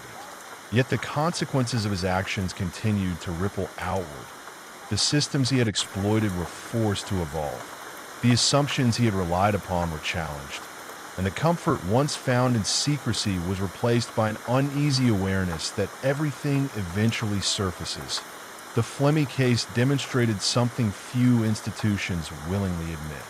That corruption does not always announce itself loudly. Often, it whispers in those. Whispers, when ignored long enough, become impossible to silence. Chapter 6, Segment 3. What the system learned too late. By the time Stephen Flemmi's name had faded from headlines, his influence had already settled into something quieter and more enduring. Not influence over people or power structures, but over memory. Over how institutions remembered their own failures and how cautiously they moved because of them. Inside federal agencies, the lessons drawn from Flemmi's case were rarely spoken aloud, but they shaped behavior in subtle ways. Informant handlers became more guarded. Supervisors demanded written justification for decisions that once relied on instinct. The informal shortcuts that had once smooth cooperation were replaced by rigid frameworks designed to survive scrutiny years later. This rigidity did not come from idealism, that IT came from fear. Fear of exposure. Fear of congressional hearings. Fear of becoming the next name attached to an institutional scandal that in training rooms. The case was presented as a warning without dramatization. Instructors focused not on Flemmi's violence, but on the gradual erosion of boundaries. How tolerance became accommodation. how accommodation became protection, how protection became complicity. The most unsettling realization was how ordinary the process had been in a single decision had crossed an obvious moral line. No moment announced disaster. Instead, the system drifted slowly, incrementally, until it found itself defending the indefensible. That understanding reshaped internal culture. Agents were taught to question success metrics that ignored consequence. Prosecutors emphasized outcomes that could withstand transparency, not just conviction rates. Administrators began prioritizing oversight not as bureaucracy, but as insulation against repeating the past. Still, reform had limits. Institutions can change procedures faster than they can change instincts. The desire for control, for leverage, for inside access never disappears. It simply learns to operate under new constraints. The Flemmi case did not eliminate moral risk that IT redefined it. Outside law enforcement, the story continued to influence how power was perceived. Communities affected by organized crime did not suddenly trust authorities again. Instead, they adopted a cautious engagement, cooperative when necessary, skeptical by default. This skepticism was not hostility. That IT was learned behavior that victims' families, whose lives have been shaped by years of silence, understood that accountability often arrives too late to heal fully. For them, the legacy of Flemmi was not his punishment, but the knowledge that justice had been possible long before it was delivered. That knowledge lingered in academic circles. The case became a reference point in discussions about ethical policing, informant management, and institutional drift. Scholars noted that Flemmi was not an anomaly, but an extreme example of a recurring pattern, one where systems prioritize control over consequence until exposure forces recalibration. And exposure always comes eventually. For Stephen Flemmi himself, the story ended without drama. His life in prison unfolded quietly, stripped of relevance. The man who once navigated power structures with precision now existed outside them entirely. But the system he had manipulated continued to evolve under the weight of his example. Policies were rewritten, oversight expanded, language changed. Yet beneath those changes remained an unresolved tension, the balance between effectiveness and integrity. The Flemmi case offered no easy resolution, only a reminder that institutions do not fail because of villains alone. They fail because ordinary decisions go unchallenged for too long. And when silence becomes routine, accountability becomes extraordinary. That was the lesson learned too late. Chapter 7, Segment 1, The Human Cost. Long before Stephen Flemmi became a case study in institutional failure, he was a presence felt most sharply by people who never appeared in federal reports or court transcripts. Their names were not written in memos. Their suffering was not summarized in oversight hearings. Yet they were the ones who lived with the consequences of silence long before it was exposed. These are the families who waited, parents who watched years pass without answers, partners who aged beside unanswered questions, children who grew up knowing only absence. For them, the crimes tied to the Winter Hill Gang were not abstract failures of policy. They were moments that split life into before and after. A knock on the door that never came. A phone call that ended hope. A body that was never found. What made their grief uniquely heavy was not only loss, but confusion. They were told investigations were ongoing, that resources were limited, that witnesses were unreliable, that justice takes time. They believed these explanations because they wanted to. Few could imagine that the man responsible for their pain had been known to authorities for years. Fewer still could accept that his freedom had been protected deliberately. When the truth finally surfaced, it arrived not as relief, but as a second wound. Families learned that leads had existed, that names had been whispered internally, that chances for intervention had come and gone.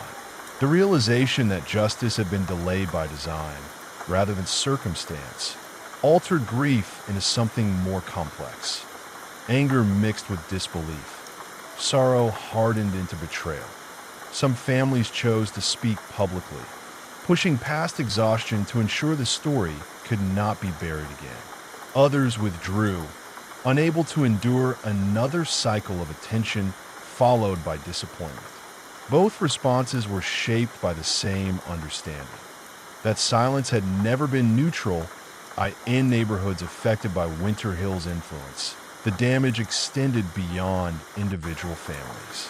Entire communities learned to lower expectations. People adjusted behavior subtly, choosing not to ask questions, not to testify, not to notice too much. Fear did not announce itself. It settled quietly. This culture of caution did not disappear overnight with Flemmi's arrest. Trust, once eroded, does not regenerate quickly. Even as reforms were announced and convictions secured, skepticism lingered. Residents asked themselves whether new assurances were real or temporary, whether accountability would last or fade once attention moved elsewhere. These doubts were not cynical. They were earned. Law enforcement agencies attempted outreach. Community meetings were held. Statements were issued acknowledging failures. But apologies, however sincere, could not undo decades of absence. For some families, civil lawsuits offered partial recognition. Settlements acknowledged wrongdoing without fully explaining it. Monetary compensation arrived without restoring what had been lost. Justice, when delayed too long, changes meaning to it becomes symbolic rather than restorative. The Flemmi case forced institutions to confront statistics they had rarely prioritized: the emotional toll of deferred accountability. Each year a crime, when unresolved, multiplied harm. Each decision to protect an informant deepened damage beyond immediate victims. These consequences were difficult to quantify, but impossible to ignore once exposed. Psychologists who studied communities affected by organized crime noted patterns of chronic distrust and disengagement. Cooperation with authorities declined, not because people supported criminals, but because they questioned whether truth mattered. The system had taught them that some truths were negotiable. Stephen Flemmi had not just committed crimes, he had operated within a framework that normalized their concealment. And that normalization reshaped behavior far beyond the underworld. For those who suffered most directly, the story never felt complete. Court verdicts provided conclusions, not closure. Official histories summarized events, but left out years of waiting, hoping, and doubting. Their experiences existed in parallel to the legal narrative, unrecorded, uncompensated, yet essential to understanding what truly failed. The Flemmi case is often discussed in terms of policy reform and institutional accountability.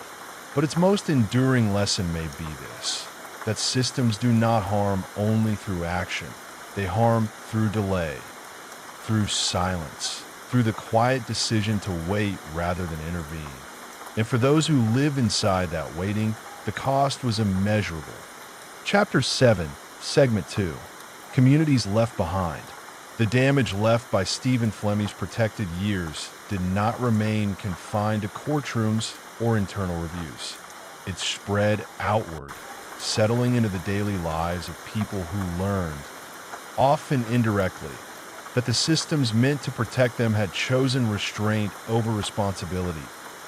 In neighborhoods touched by Winter Hill's reach, the sense of abandonment lingered long after arrests were made. Residents remember the patterns: crimes that went unanswered, familiar names that never seemed to face consequences, the quiet understanding that certain figures were not to be challenged. This understanding shaped behavior in subtle ways. People avoided involvement. Witnesses declined to come forward. Rumors replaced official explanations that IT was not apathy, IT was self-preservation. For years, the message had been consistent.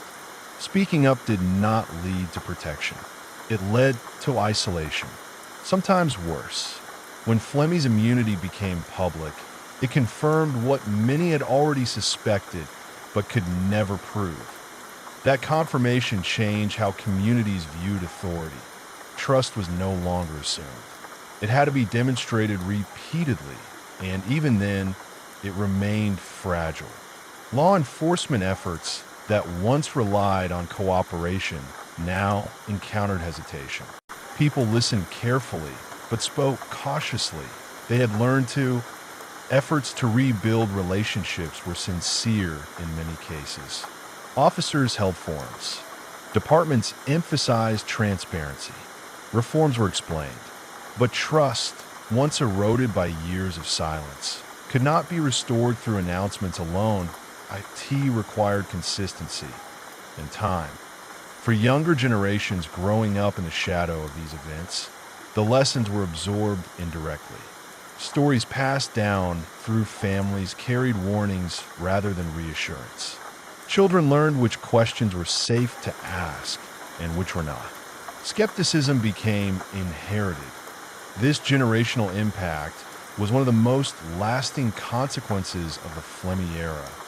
Crime prevention strategies shifted as a result. Authorities invested more in community policing models, not as a philosophical shift, but as a practical necessity. Without cooperation, enforcement becomes reactive. Without trust, intelligence dries up.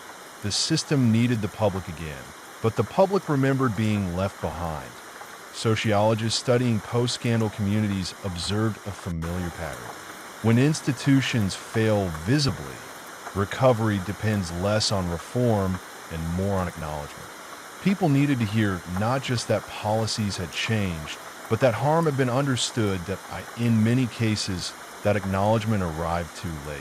Some residents had moved away, some had disengaged entirely, some no longer believe engagement mattered. For them, the Flemmi story was not about informants or federal oversight.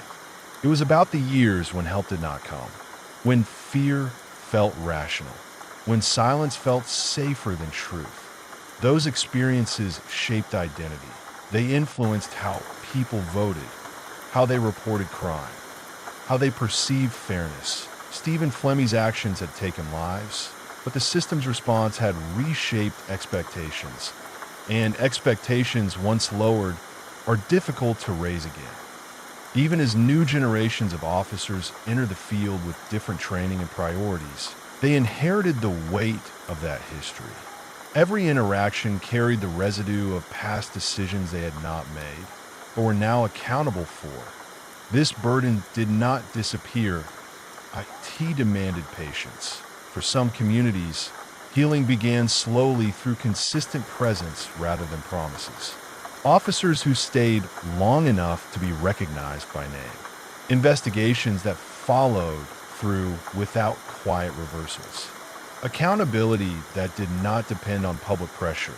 These small changes mattered, but they did not erase memory. The Flemmi case left behind a map of consequences that extended far beyond one man's crimes.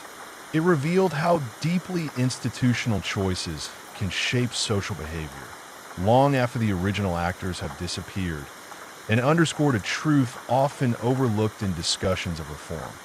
That justice is not only about outcomes, that IT is about continuity. When continuity breaks, communities remember. Chapter 7, Segment 3. Trust, relearned slowly. Rebuilding trust after institutional failure is not a single event. It is a long process shaped by repetition, restraint, and the willingness to remain present even when forgiveness is not offered. In the years following Stephen Flemmi's exposure, law enforcement agencies learned that credibility could no longer be asserted. It had to be demonstrated quietly, consistently, and without expectation of immediate reward. This required a different posture. Officers were trained to listen longer than they spoke. Investigators were encouraged to document rather than assume. Supervisors were reminded that transparency was no longer optional. These changes did not produce dramatic headlines. They produced something less visible but more demanding: consistency. For communities that had lived under the weight of silence, this consistency was tested relentlessly. People watched to see whether cases stalled again, whether familiar patterns returned, whether promises dissolved once attention faded. Some did, others did not die. In places where follow-through became the norm, skepticism softened slowly, not into trust, but into conditional engagement. Residents began reporting again, cautiously at first, anonymously, then with names attached. Small victories accumulated. A solved case here, a resolved complaint there. Each one mattered, but even in these moments of progress, memory lingered. The Flemmi era had taught people that systems can appear stable while drifting internally, that accountability depends not just on rules, but on the courage to apply them when it is inconvenient. That lesson did not fade easily. For many, the most difficult part of rebuilding trust was accepting that reform did not guarantee prevention. No policy could eliminate risk entirely. No oversight structure could foresee every failure. The goal was not perfection at IT, was resistance to drift. Institutions learned to frame accountability not as punishment, but as maintenance, a continuous process rather than a reaction. This framing changed internal conversations. Mistakes were acknowledged earlier. Concerns were logged rather than dismissed. The cost of ignoring warnings had become too clear, yet trust remained uneven. Some families never returned to engagement. Their losses were too deep, their belief in the system too damaged. For them, the Flemmi case closed nothing. It simply confirmed a reality they had already lived. Others chose to stay involved, not because they trusted completely, but because withdrawal felt like surrender. They became advocates, monitors, and voices of memory. Their role was not to heal institutions, but to remind them. Reminder became protection. Stephen Flemmi's story, in this context, served a function he never intended. It became a reference point that communities could invoke when accountability wavered. A name that carried weight. A past that could not be dismissed. When officials spoke of discretion, people remembered what discretion had once concealed. When secrecy was cited as necessity, questions followed. When outcomes were praised, processes were examined. This vigilance reshaped the balance of power. That IT did not eliminate authority, that IT constrained it. And constraint, when accepted rather than resisted, can strengthen legitimacy. Over time, a new equilibrium emerged. Not one defined by trust restored, but by trust negotiated. Institutions understood they were being watched. Communities understood that engagement required effort. Both sides adjusted. Stephen Flemmi had once thrived in the absence of scrutiny. His rise depended on assumptions that systems would regulate themselves quietly. His fall exposed the cost of that belief, that in the end, the legacy of his story was not fear that IT was awareness. Awareness that justice is not sustained by silence, that cooperation without oversight invites abuse, that trust, once broken, returns only through persistence. This awareness did not erase harm, but it reshaped the conditions under which harm could occur again, and that, for many, was the most meaningful outcome possible. Chapter 8, Segment 1. The Long Shadow of Protection. The exposure of Stephen Flemmi did not end with court transcripts or sentencing documents. Its influence stretched outward, quietly altering how justice was perceived long after the headlines faded. For decades, Flemmi had lived under an invisible shield. It was not written into law, not publicly acknowledged, and not officially authorized in the way history would later understand it. Yet functioned with remarkable consistency. Arrests were avoided, charges dissolved, investigations stalled, Witnesses disappeared from relevance. When that shield was finally exposed, it forced a reckoning not just with one man, but with an entire philosophy of enforcement. The idea that protecting criminals could serve a greater good had existed long before Flemmi. Informants had always occupied a morally unstable position within law enforcement. They were tolerated, even relied upon, because they provided access to worlds otherwise closed off. But the Flemmi case revealed what happens when tolerance becomes dependency. Agents did not merely receive information from Flemmi. They structured strategy around him. His survival became operational priority. His freedom was reframed as a tool. Over time, that relationship inverted accountability. Instead of Flemmi answering to handlers, handlers answered to the utility he provided. Decisions were filtered through the question of whether they would compromise the asset. Moral boundaries blurred, not through sudden corruption, but through incremental accommodation. Each exception made the next one easier. This was the shadow Flemmi left behind. Not a single failure, but a process as inquiries unfolded. Investigators found that no single moment marked the collapse of oversight. There was no dramatic decision where ethics were openly abandoned. Instead, there were small allowances, missed reports, delayed paperwork, rationalizations delivered in professional language. The system did not break, the IT drifted. That realization unsettled many within law enforcement. Drift is harder to confront than intent. It does not announce itself. It does not demand attention.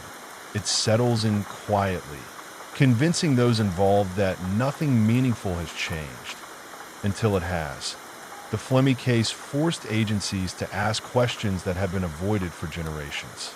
How much power should informants hold? At what point does intelligence gathering become complicity? Who monitors the monitors? These questions did not have comfortable answers. In hearings and internal reviews, officials spoke carefully. Language became cautious, almost clinical. Terms like oversight failure and procedural breakdown were used to describe what victims experienced as abandonment. This gap in language mattered. For those harmed by Flemmi's protective violence, institutional phrasing felt detached. Their lives had not been shaped by policy nuance, but by fear, by loss, by the knowledge that someone known to be dangerous was allowed to continue, and that allowance had been deliberate. The long shadow of protection meant that every subsequent informant relationship was now suspect. Communities questioned whether cooperation served justice or merely enabled another cycle of silence. Defense attorneys cited Flemmi when challenging evidence. Prosecutors faced skepticism they had not encountered before. Trust had not just eroded, IT had inverted. The burden of proof shifted from the accused to the system itself. Law enforcement leaders recognized this shift, even if they struggled to respond to it publicly. New compliance offices were established. Informant guidelines were rewritten. Documentation requirements expanded. But policy alone could not address the deeper damage, because Flemmi's protection had not only shielded crime. It had taught people something dangerous, that accountability was negotiable. Undoing that lesson required more than reform. It required time. Years passed, and the Flemmi name remained present, resurfacing whenever debates arose about informant ethics or federal overreach. His story became shorthand for what happens when discretion is left unchecked. IT was referenced in training sessions, court arguments, and academic studies. Sometimes as a warning, sometimes as a justification, rarely with consensus. That ambiguity reflected the complexity of the case. Stephen Flemmi was not protected because agents admired him. He was protected because he was useful. That distinction mattered, but it did not absolve the harm. Usefulness had become a moral currency, and the cost of that currency had been paid by people who never consented to the exchange as the years progressed. Agencies attempted to distance themselves from the era that allowed Flemmi to operate. But distance did not erase lineage. Procedures created then had shaped habits now. Reform required confronting that continuity, not denying it. The shadow of protection did not vanish with Flemmi's imprisonment. It lingered in questions still unanswered, in files still sealed, in families still waiting for acknowledgement. That IT lingered as a reminder that systems designed to enforce law can, under pressure, learn to bend it. And once they do, returning to balance is never simple. This chapter of the story is not about what Flemmi did, that IT is about what was allowed. And the recognition that allowance, once normalized, becomes the most dangerous precedent of all. Chapter 8, Segment 2. When the system looks away. The most unsettling aspect of Stephen Flemmi's story was not the violence itself. Violence, tragically, was expected from someone who lived his life inside organized crime. What shocked the public and later investigators was how long that violence existed in plain sight without consequence. Flemmi did not operate in secrecy. His reputation was known on the streets of Boston. His name appeared in police intelligence reports, witness statements, and surveillance logs. Rumors about his immunity circulated for years, long before journalists confirmed them. People spoke quietly, assuming that if nothing had happened yet, nothing ever would. That assumption was not paranoia. It was observation that in neighborhoods affected by Winter Hill gang activity, there was an understanding that some men were untouchable. Flemmi was one of them. Victims did not report crimes because they believed it would change nothing. Witnesses declined to testify because they feared retaliation that would go unanswered. Silence became self-preservation. This silence fed the system that protected him. Law enforcement agencies often rely on public cooperation to function. When trust dissolves, investigations weaken. In Flemmi's case, that erosion of trust was not accidental. It was cultivated by repeated demonstrations that certain individuals operated beyond reach. Each unresolved crime reinforced the belief. Each ignored tip confirmed it. The system did not merely fail to stop Flemmi. It trained communities to stop believing in intervention altogether. Internal documents later revealed how deeply this blindness had settled. Reports referencing Flemmi were routinely minimized. Leads were redirected. Cases involving him were framed as low priority despite their severity. The language of bureaucracy softened realities that should have demanded urgency. In meetings, agents debated optics instead of outcomes. The question was rarely what is right, but what is manageable. That distinction mattered, because manageability favors stability over justice. It prioritizes continuity over correction. And in Flemmi's case, continuity meant allowing harm to persist. One of the most damaging consequences of this approach was normalization. When unethical decisions are repeated often enough, they cease to feel exceptional. They become part of workflow. New agents learn from senior ones not through formal instruction, but through observation. They watched which cases advanced. They noticed which names caused hesitation. They learned where not to look. This was not conspiracy. It was culture, a culture shaped by years of reinforcing the same compromise. Oversight mechanisms existed, but they relied on internal reporting. Agents were expected to flag misconduct within their own ranks. In an environment where protecting an informant was framed as operational necessity, few were willing to challenge the narrative. Doing so risked isolation, career stagnation, reassignment. Silence was safer, and silence is contagious. As long as Flemmi continued providing information, his value justified the cost. That cost was rarely calculated in human terms. It was measured in statistics. Arrest numbers, intelligence gains, strategic advantages. The victims existed outside those metrics. When journalists eventually exposed the depth of Flemmi's protection, the reaction was disbelief layered over something darker. Relief. Relief that suspicions had been validated. That what people sensed for years had finally been acknowledged. But validation did not undo damage. Families of victims faced a new grief. Not just for the crimes themselves, but for the realization that intervention had been possible. That harm had been preventable. That justice had been deferred not by incompetence, but by choice. This realization reshaped public understanding of institutional failure. It reframed corruption not as a rogue action, but as sustained permission. The question shifted from who allowed this to who benefited from not stopping it. And that question extended beyond individual agents. That IT implicated policies, incentive structures, reward systems. Informants like Flemmi were valued because they produced results. But results were defined narrowly. They focused on dismantling rival organizations, not on preventing violence overall.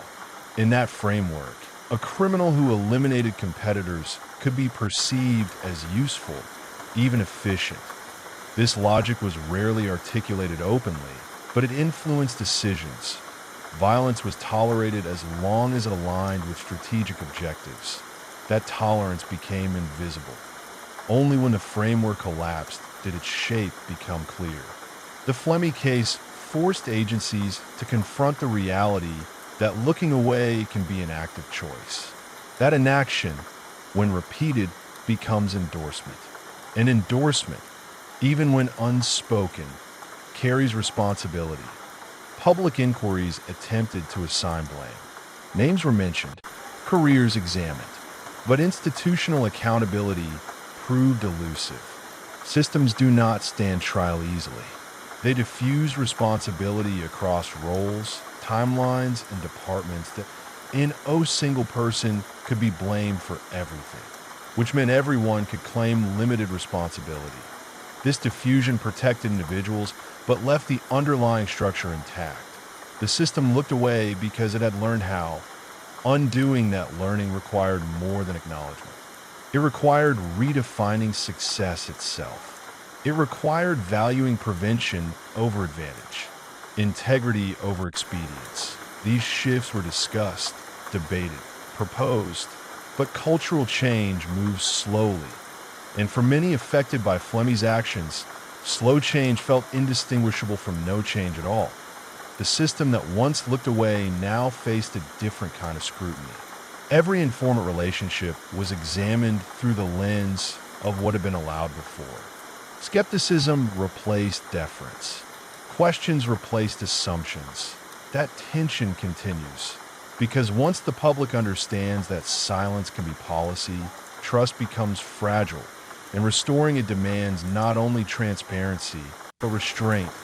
The legacy of Flemmi is not confined to his crimes. IT lives in the uneasy awareness that systems designed to protect can, when unchecked, learn to excuse, and that the most dangerous failures are not always hidden. Sometimes they are visible to everyone, except the ones with the power to stop them. Chapter 8, Segment 3, The Weight of What Was Allowed. By the time Stephen Flemmi's protections were fully exposed, the damage had already settled deep into the institutions meant to uphold justice.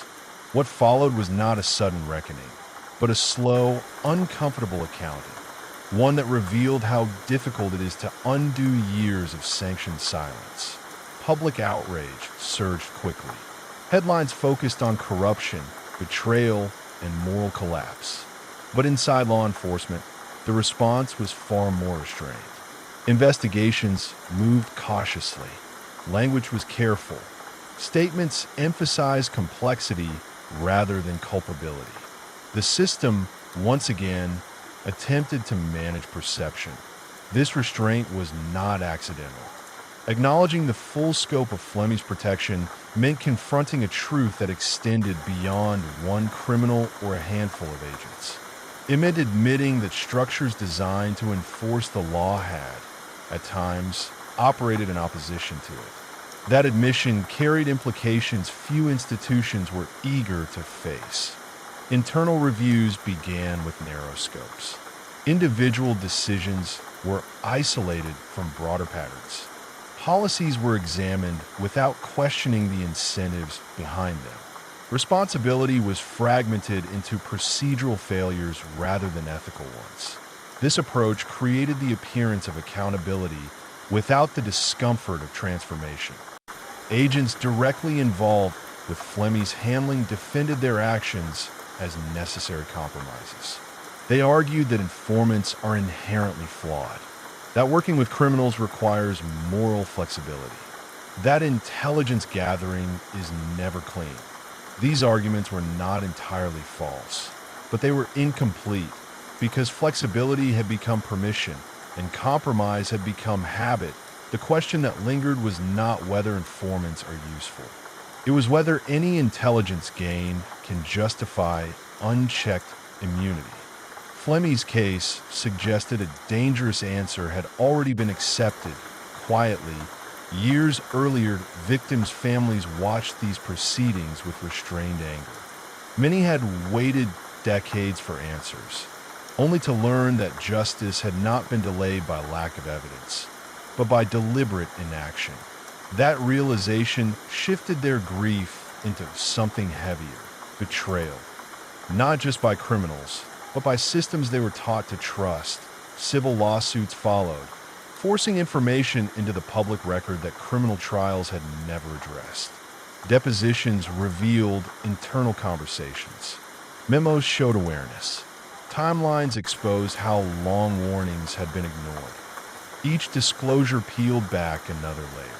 What emerged was not a single scandal, but a culture that prioritized operational success over human cost. Agents were rewarded for intelligence production, not harm reduction.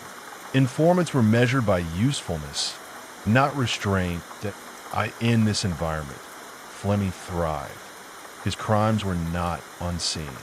They were contextualized, reframed as unfortunate side effects, treated as acceptable losses in a larger strategic game. This framing mattered, because once violence is accepted as collateral, accountability becomes optional. The most troubling realization for many observers was how ordinary the process appeared. There were no dramatic orders, no explicit permissions to kill, just repeated decisions to defer action, to delay intervention, to trust that outcomes would eventually justify means. That is how systems drift, not through sudden collapse, but through incremental tolerance. Reforms were proposed in the aftermath. Informant guidelines were rewritten. Oversight committees expanded. Reporting requirements tightened. On paper, the safeguards looked substantial. In practice, their effectiveness depended on culture. Rules only matter when enforced, and enforcement requires willingness. The Flemmi case raised an uncomfortable question that remains unresolved. Can institutions built on secrecy truly regulate themselves? When oversight relies on internal accountability, what happens when silence becomes normalized? These questions extend beyond law enforcement. They apply to any system that concentrates power while limiting transparency. The public, now more aware, grew skeptical of reassurances. Trust, once eroded, does not return easily. Every new informant scandal, every questionable non-prosecution, was viewed through the lens of what had already been allowed. Flemmi's legacy became a reference point, a cautionary example, a reminder of how far systems can drift before correction occurs. Yet even with this awareness, meaningful change proves slow. Institutions are resistant by design. Stability is prioritized, continuity protected, disruption avoided.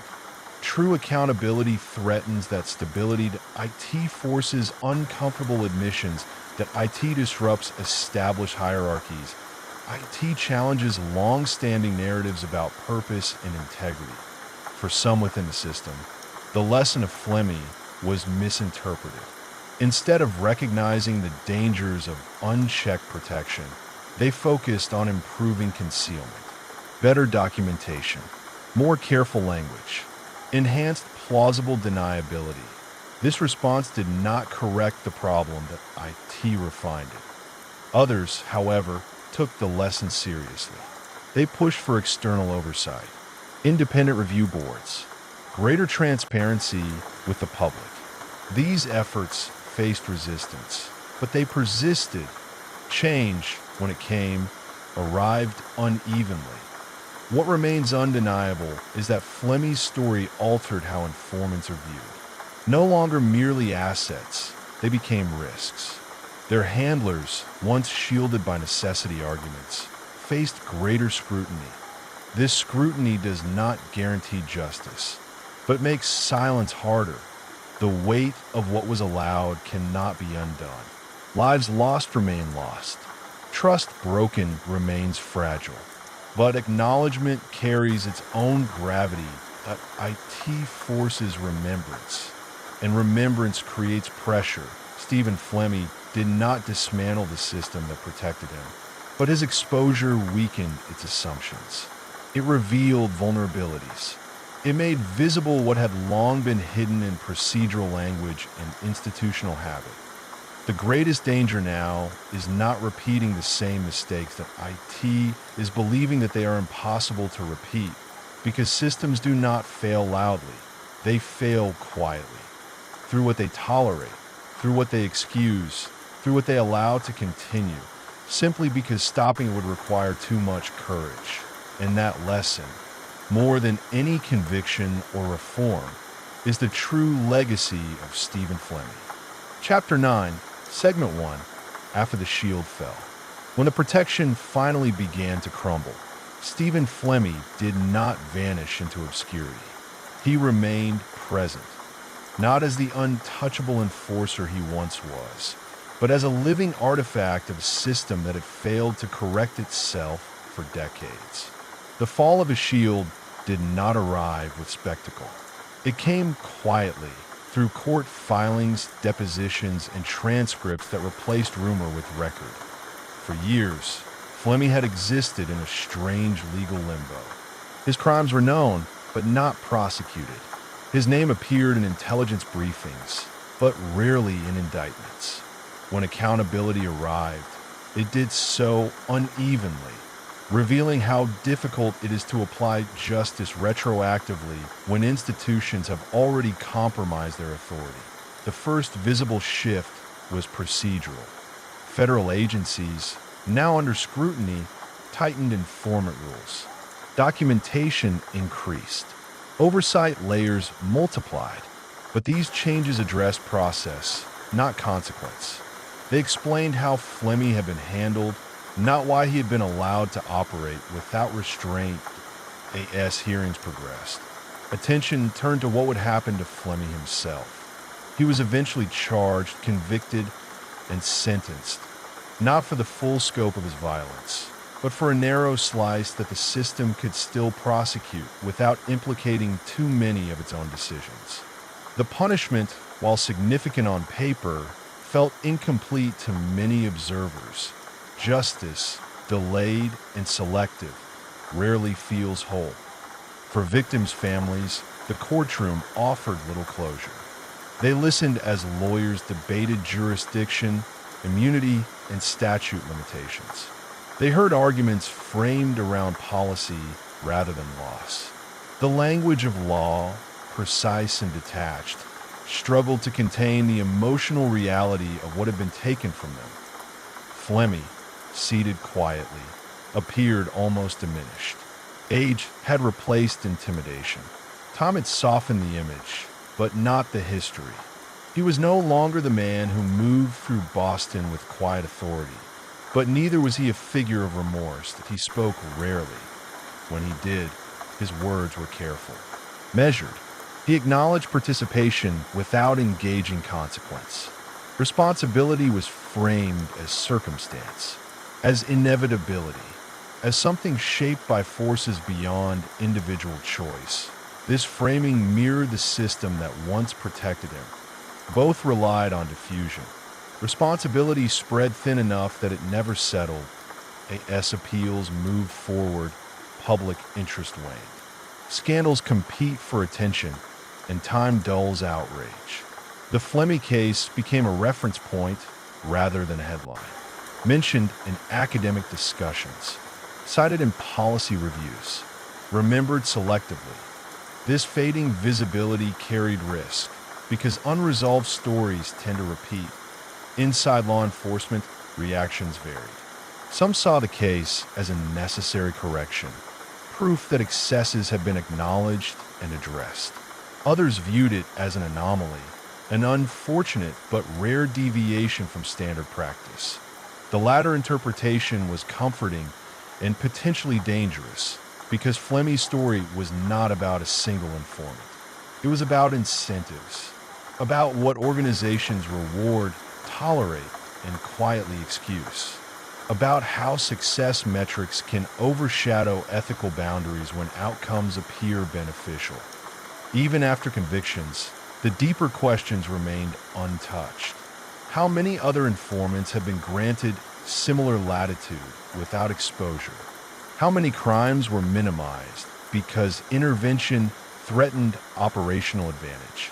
How often had harm been reframed as acceptable loss? These questions did not lend themselves to easy answers. They required institutional self-examination, and self-examination demands vulnerability. In the years that followed, new guidelines were introduced with language emphasizing balance. Human cost, risk mitigation, but guidelines, like laws, depend on interpretation. And interpretation depends on culture. Culture changes slowly, especially in systems built on secrecy. The Flemmi case also influenced public perception of cooperation. Informants, once seen primarily as tools for dismantling crime, were increasingly viewed as potential liabilities. Trust eroded not only between the public and law enforcement, but within agencies themselves. Handlers questioned assignments. Supervisors questioned outcomes. Legal teams scrutinized relationships that once operated with implicit approval. This internal friction was uncomfortable, but necessary. Flemmi's exposure forced a reckoning that could no longer be postponed. It made visible the consequences of unchecked discretion. It demonstrated how far systems can drift when success is measured without context. Yet even as awareness grew, resistance remained. Some argued that without informants like Flemmi, entire criminal networks would remain untouched. That moral compromise was unavoidable. That effectiveness requires sacrifice. These arguments resurfaced with each new case. They always do.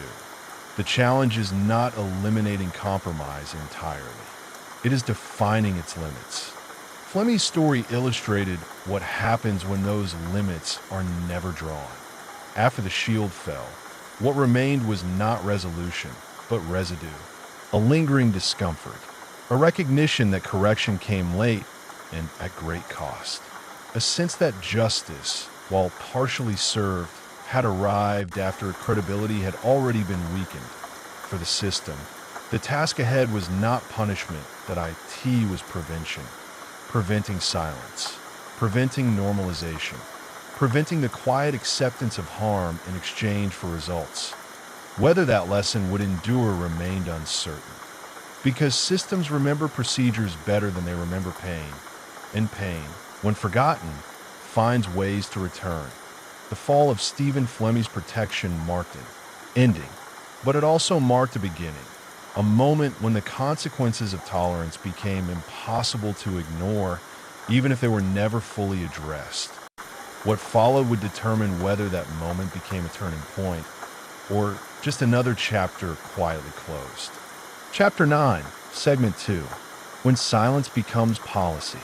Long after Stephen Flemmi was sentenced, the most troubling aspects of his story were no longer about him. They were about what remained unchanged. Because while individuals can be punished, systems rarely are. In the months and years following the public exposure of the FBI's relationship with Flemmi, agencies issued statements emphasizing reform. Training manuals were revised. Oversight language became more precise. New committees were formed to monitor informant handling. On the surface, the response appeared decisive. But beneath that surface, familiar patterns endured. Many of the same incentives remained in place. Agents were still evaluated on outcomes. Intelligence production continued to outweigh long-term ethical assessment. Success was still defined by arrests made, networks dismantled, and cases closed, not by the harm prevented along the way. This imbalance mattered, because systems adapt to what they reward, and when harm is not penalized, it becomes background noise. The Flemmi scandal revealed how silence can evolve from omission into policy. No single memo instructed agents to ignore violence. No formal directive authorized murder. Instead, silence filled the space where intervention should have occurred. Warnings were deferred. Concerns were logged but not escalated. Decisions were postponed indefinitely.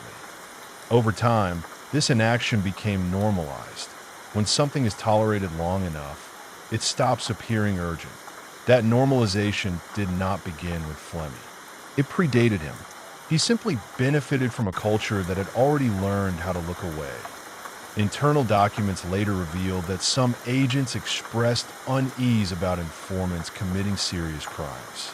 But those expressions were often softened, reframed, or buried within bureaucratic language.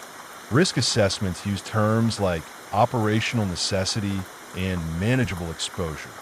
Human consequences were rarely named directly. Victims became abstractions. Loss became collateral. As this language circulated internally, it reinforced a shared understanding. Intervention was optional. Action was discretionary. Silence was safer than disruption because speaking up carried risk. Risk to careers, risk to cases, risk to reputation. The system did not explicitly punish dissent, but did not reward either. Agents who raised concerns were often reassigned, sidelined, or quietly discouraged from pursuing the issue further. This subtle pressure shaped behavior. IT taught people what was expected without ever saying it out loud. Over time, this culture extended beyond Flemmi. Other informants were managed with similar flexibility. Boundaries blurred. Oversight weakened. Each decision, made in isolation, seemed reasonable. Together, they formed a pattern point. One of the most unsettling aspects of the Flemmi case was how predictable it became in hindsight. The warning signs were present early. Violence escalated gradually.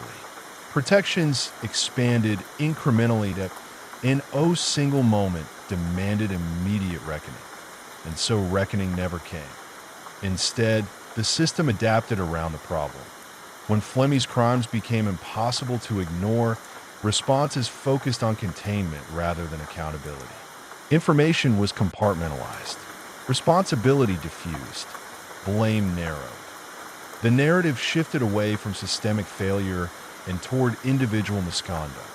This reframing was effective. IT allowed institutions to acknowledge wrongdoing without confronting structural flaws. It preserved legitimacy by isolating error. But isolation distorts reality. Because Flemmi was not an exception, he was a product of incentives, a product of tolerance, a product of silence. As years passed, newer agents entered the system with limited knowledge of the scandal's depth. Training referenced the case briefly, often as a historical footnote rather than a cautionary study. The emotional weight of the damage faded. What remained were procedures, checklists, forms, protocols, but ethics cannot be reduced to paperwork. Without sustained cultural change, procedures become rituals, followed in form, ignored in spirit. Some within the system recognized this risk. They advocated for external oversight, independent review bodies, and transparency measures. Their efforts faced resistance, often framed as threats to operational effectiveness or national security. Again, the same justification surfaced. Effectiveness over ethics, results over responsibility. The Flemmi case had proven that this trade-off carries long-term cost. But lessons learned are fragile. They require reinforcement. They demand repetition. Without that reinforcement, memory erodes, and erosion invites repetition. Public trust, once broken, recovers slowly. Communities affected by informant-enabled violence remain skeptical of assurances. Each new revelation about misconduct reignited old doubts. Trust, unlike authority, cannot be enforced. That IT must be earned, and it must be protected. Yet protection requires acknowledgement of harm, not just its occurrence, but its causes. Flemmi's story demanded that institutions ask not only what went wrong, but why it was allowed to continue. Those questions were uncomfortable. They threatened identity. They challenged narratives of purpose and heroism. They forced confrontation with moral ambiguity. They were often softened, deferred, rephrased. In this environment, silence remained the easiest option. Not silence born of ignorance, but silence chosen for convenience, chosen to avoid disruption, chosen to preserve stability. But stability built on silence is fragile. That IT holds until pressure accumulates, until exposure becomes unavoidable, until another case surfaces, echoing familiar patterns. The danger is not that the system learned nothing from Flemmi. The danger is that it learned how to survive scrutiny without transforming, adaptation without accountability, change without consequence. This is how institutions endure while harm persists. Stephen Flemmi's story revealed the mechanics of this endurance. It showed how silence becomes policy not through decree, but through repetition, through habit, through unchallenged norms. And until those norms are disrupted, not procedurally, but culturally, the conditions that allowed Flemmi to operate will continue to exist, not in identical form, but in familiar shape, because silence does not disappear on its OWN.IT waits, and systems that rely on it will eventually face its return. Whether they are prepared to respond differently remains an open question, one that extends far beyond a single informant, a single agency, or a single ER8.IT is a question about power and how quietly it is allowed to operate. Chapter 9, Segment 3, The Cost That Lingers. Even after the last motions were filed and the final sentences pronounced, the true cost of Stephen Flemmi's protection did not conclude. It lingered, not as a legal matter, but as a psychological one. Long after institutions moved forward, individuals were left carrying what the system never fully addressed. For many families affected by informant-enabled violence, there was no clean ending. No moment of resolution where loss transformed into peace. Instead, there was a slow realization that justice had been partial, constrained by the very structures meant to deliver it. They learned that answers existed, but had been withheld. That action had been possible, but postponed. That intervention had been discussed, but deferred. This knowledge did not bring clarity. It brought a different kind of grief, because grief born of inevitability differs from grief born of choice. In courtrooms and hearings, victims' families heard repeated references to policy, jurisdiction, and operational necessity. These explanations offered context, but little comfort. They did not explain why warnings were ignored, or why human life was treated as an acceptable variable. For them, the most painful realization was not that the system failed once, but that it failed repeatedly, consciously, and without urgency. This realization reshaped how many viewed authority itself. Trust, once fractured, did not rebuild easily. Even sincere reform efforts were met with skepticism.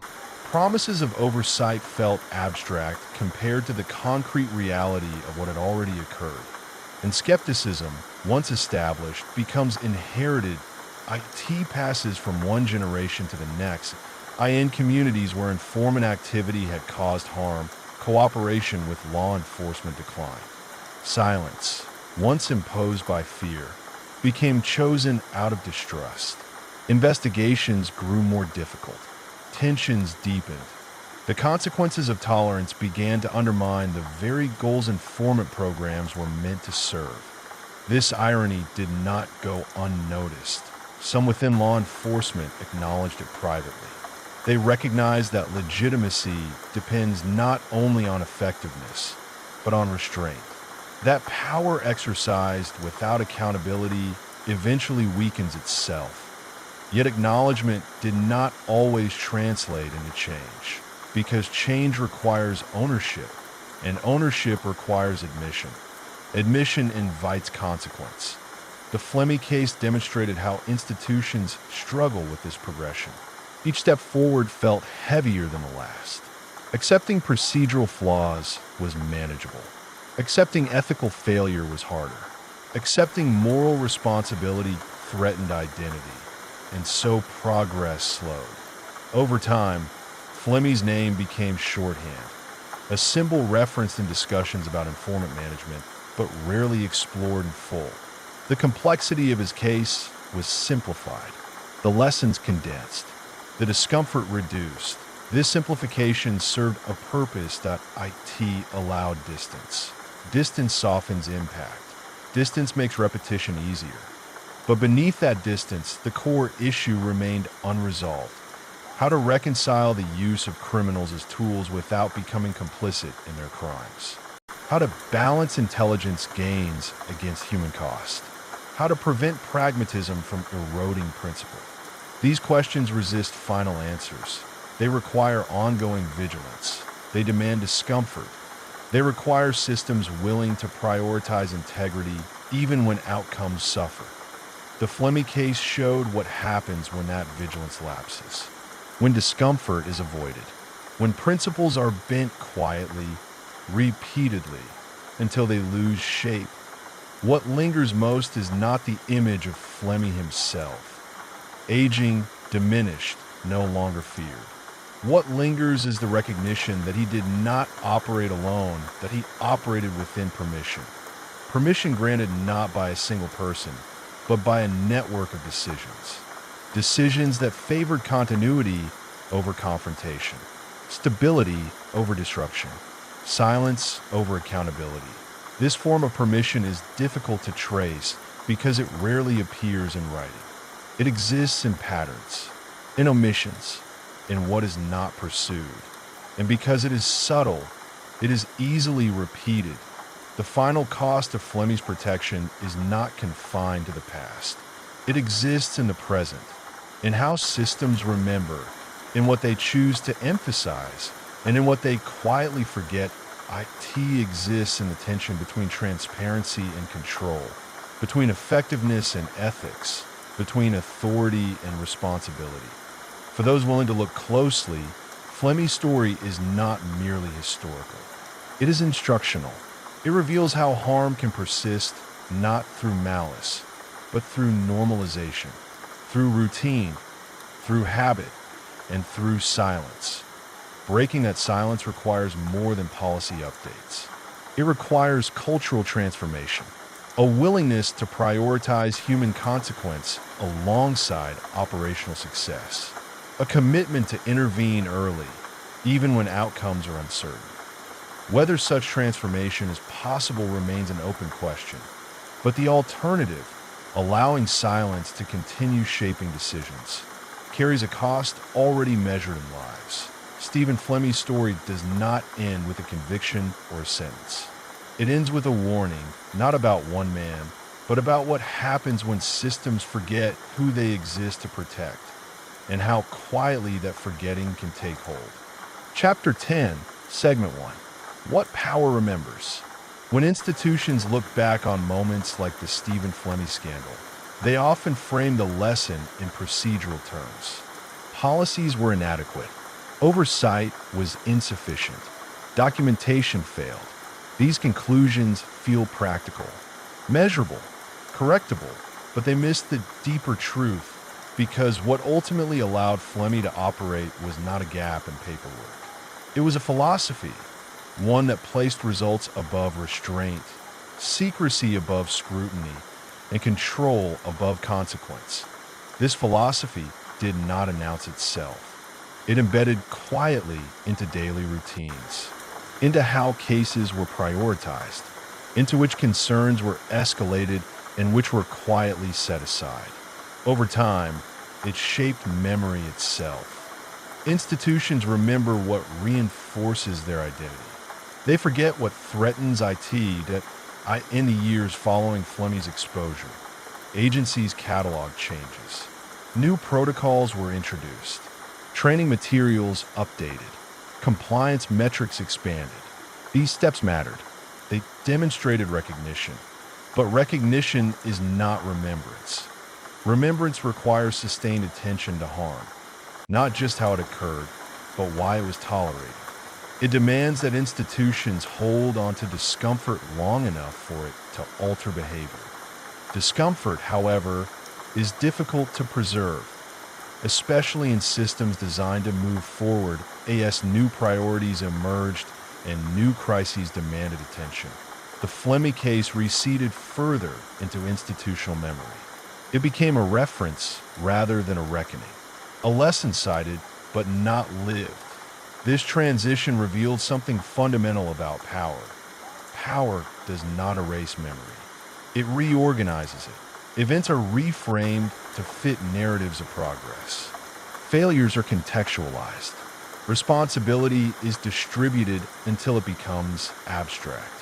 The story shifts from harm endured to improvement achieved. This shift is subtle and effective that IT allows institutions to continue operating without fundamentally altering how decisions are made. It preserves authority while appearing reflective. But beneath this surface, the underlying incentives often remain unchanged. Performance still matters more than process. Outcomes still outweigh ethics. Silence is still safer than dissent. These conditions do not announce themselves. They persist quietly, shaping choices in ways that feel reasonable at the time. A delayed intervention here, a deferred concern there, a belief that addressing the issue later will be sufficient. Later rarely comes. The Flemmi case showed how power remembers selectively. It remembers success. It remembers victories. It remembers intelligence gained and cases closed that IT struggles to remember harm, especially when that harm complicates the narrative of effectiveness. For individuals within the system, this selective memory creates tension. Many enter law enforcement with a strong sense of purpose. They believe in protecting communities, upholding justice, and preventing violence. When they encounter situations that challenge these values, they rely on institutional cues to guide their response. What gets rewarded? What gets discouraged? What gets ignored? Over time, these cues shape conscience that if harm is minimized, it feels permissible to minimize it, that if silence is normalized, it feels prudent to remain silent, that if accountability is deferred, it feels acceptable to defer it. This is how systems teach behavior without instruction. The most enduring impact of the Flemmi case lies here, not in court rulings or policy updates, but in how it exposed the mechanisms through which power conditions memory, how it demonstrated that forgetting is often an active process. Forgetting allows continuity. Remembering demands change. The question, then, is not whether institutions learn from Flemmi.it, is what they chose to remember. If the memory centers on procedural failure, the response will be procedural. If it centers on ethical collapse, the response must be cultural.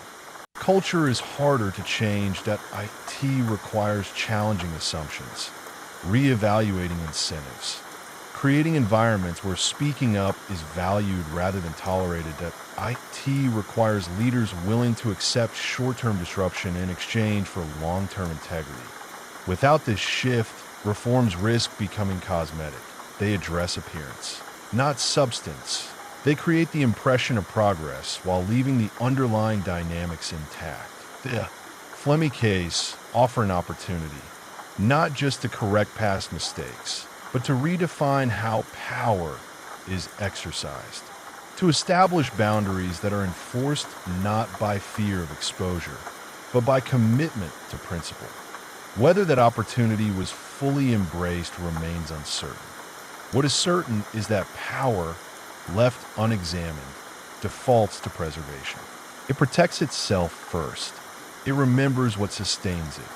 And unless memory is deliberately expanded to include harm, not as an anomaly, but as a consequence, the conditions that allowed Flemmi to operate will continue to exist, perhaps not in the same form, perhaps not with the same visibility, but present nonetheless, because systems do not repeat mistakes by accident.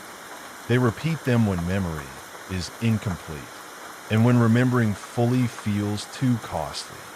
Chapter 10, Segment 2, The Illusion of Correction. After scandals like the one surrounding Stephen Flemmi, institutions often enter a phase that appears from the outside to be transformation. Press releases are issued, policies are rewritten, oversight structures are announced. Language shifts toward accountability, transparency, and reform.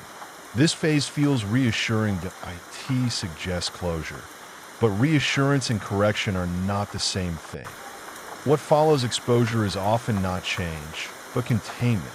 Containment of damage, containment of narrative, containment of responsibility that in the aftermath of Flemmi's case. The system focused heavily on what could be adjusted without altering its core identity. Procedural fixes were favored because they were visible, measurable, and non-threatening. They allowed leaders to point to progress without questioning the deeper assumptions that had shaped decisions for decades. The illusion of correction depends on visibility. If something can be shown, it can be defended. Revised manuals, new compliance checklists, updated reporting requirements. These elements signal responsiveness, but they do not guarantee restraint. Because restraint is not procedural, that IT is cultural, that IT lives in judgment calls, that in moments of hesitation, that in decisions made under pressure, when outcomes are uncertain and consequences unclear. The Flemmi case demonstrated that the most consequential decisions were not violations of written rules. They were interpretations, discretionary choices made repeatedly, justified by urgency and necessity. NO policy can fully eliminate discretion, and discretion, without accountability, reproduces itself. One of the most persistent myths within powerful systems is that exposure alone produces reform. That once misconduct is revealed, its repetition becomes unlikely. History suggests otherwise. Exposure often leads to adaptation. Systems learn how to avoid detection rather than how to prevent harm. They refine language, improve documentation, develop justifications that sound more ethical, more balanced, more measured. The behavior shifts just enough to appear compliant. The underlying logic remains intact. In Flemmi's case, this logic centered on the belief that some individuals are too valuable to lose, that the information they provide outweighs the damage they cause, that controlling them imperfectly is better than losing access altogether. This belief was never formally endorsed, that IT did not need to be. IT circulated informally, reinforced by success stories and rewarded outcomes. Agents who produced results advanced. Those who complicated operations with ethical concerns often stalled. Over time, this created a self-reinforcing environment. The illusion of correction thrives in such environments because it allows institutions to reassure themselves, to believe that safeguards are sufficient, that lessons have been learned. But learning requires more than awareness, that IT requires internalization. And internalization requires consequence that, in the absence of meaningful consequence, reform becomes symbolic. It signals values without enforcing them. It creates the appearance of accountability without altering incentives. This is why Flemmi's story remains relevant. Not because of what happened, but because of how it was processed. The system absorbed the shock. It adjusted its surface.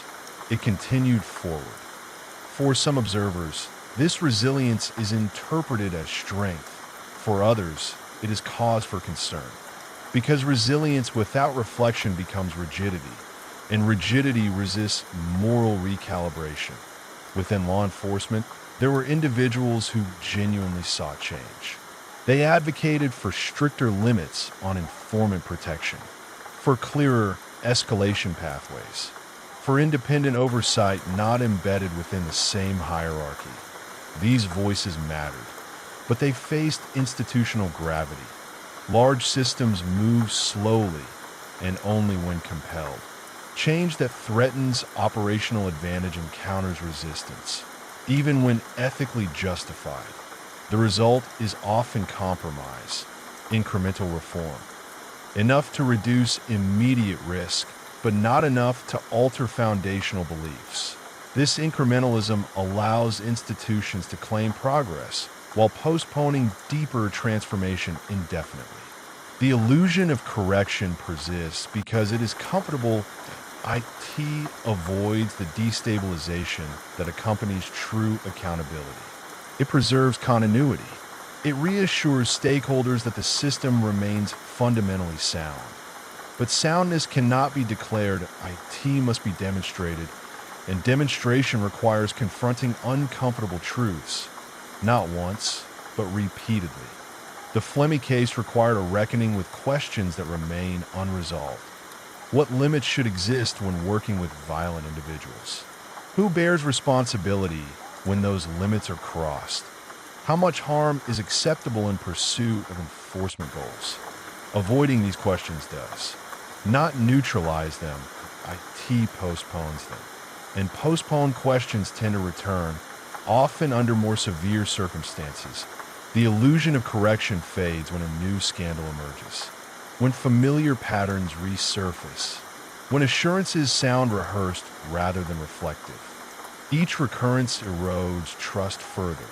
Trust, once lost, demands more than reform. That IT demands humility. The Flemmi story shows how easily institutions mistake adjustment for change, how quickly reassurance replaces reckoning, how tempting it is to believe that acknowledging a problem resolves it. But problems rooted in culture do not dissolve through acknowledgement alone. They require disruption. They require courage. They require leaders willing to accept risk, not just in operations, but in identity. Until that willingness becomes widespread, correction will remain incomplete, and the conditions that allowed Flemmi to operate will persist, not overtly, but quietly, embedded in assumptions about power, necessity, and control. The illusion of correction is not harmless. That IT delays accountability. IT softens urgency. IT creates confidence where caution is needed. And in doing so, it ensures that the most important lessons are learned only after harm has already occurred again. The question is not whether systems can change. IT is whether they are willing to let go of what they believe makes them effective. Because without that sacrifice, reform remains cosmetic and history remains unfinished. Chapter 10, Segment 3, What Remains Unsaid.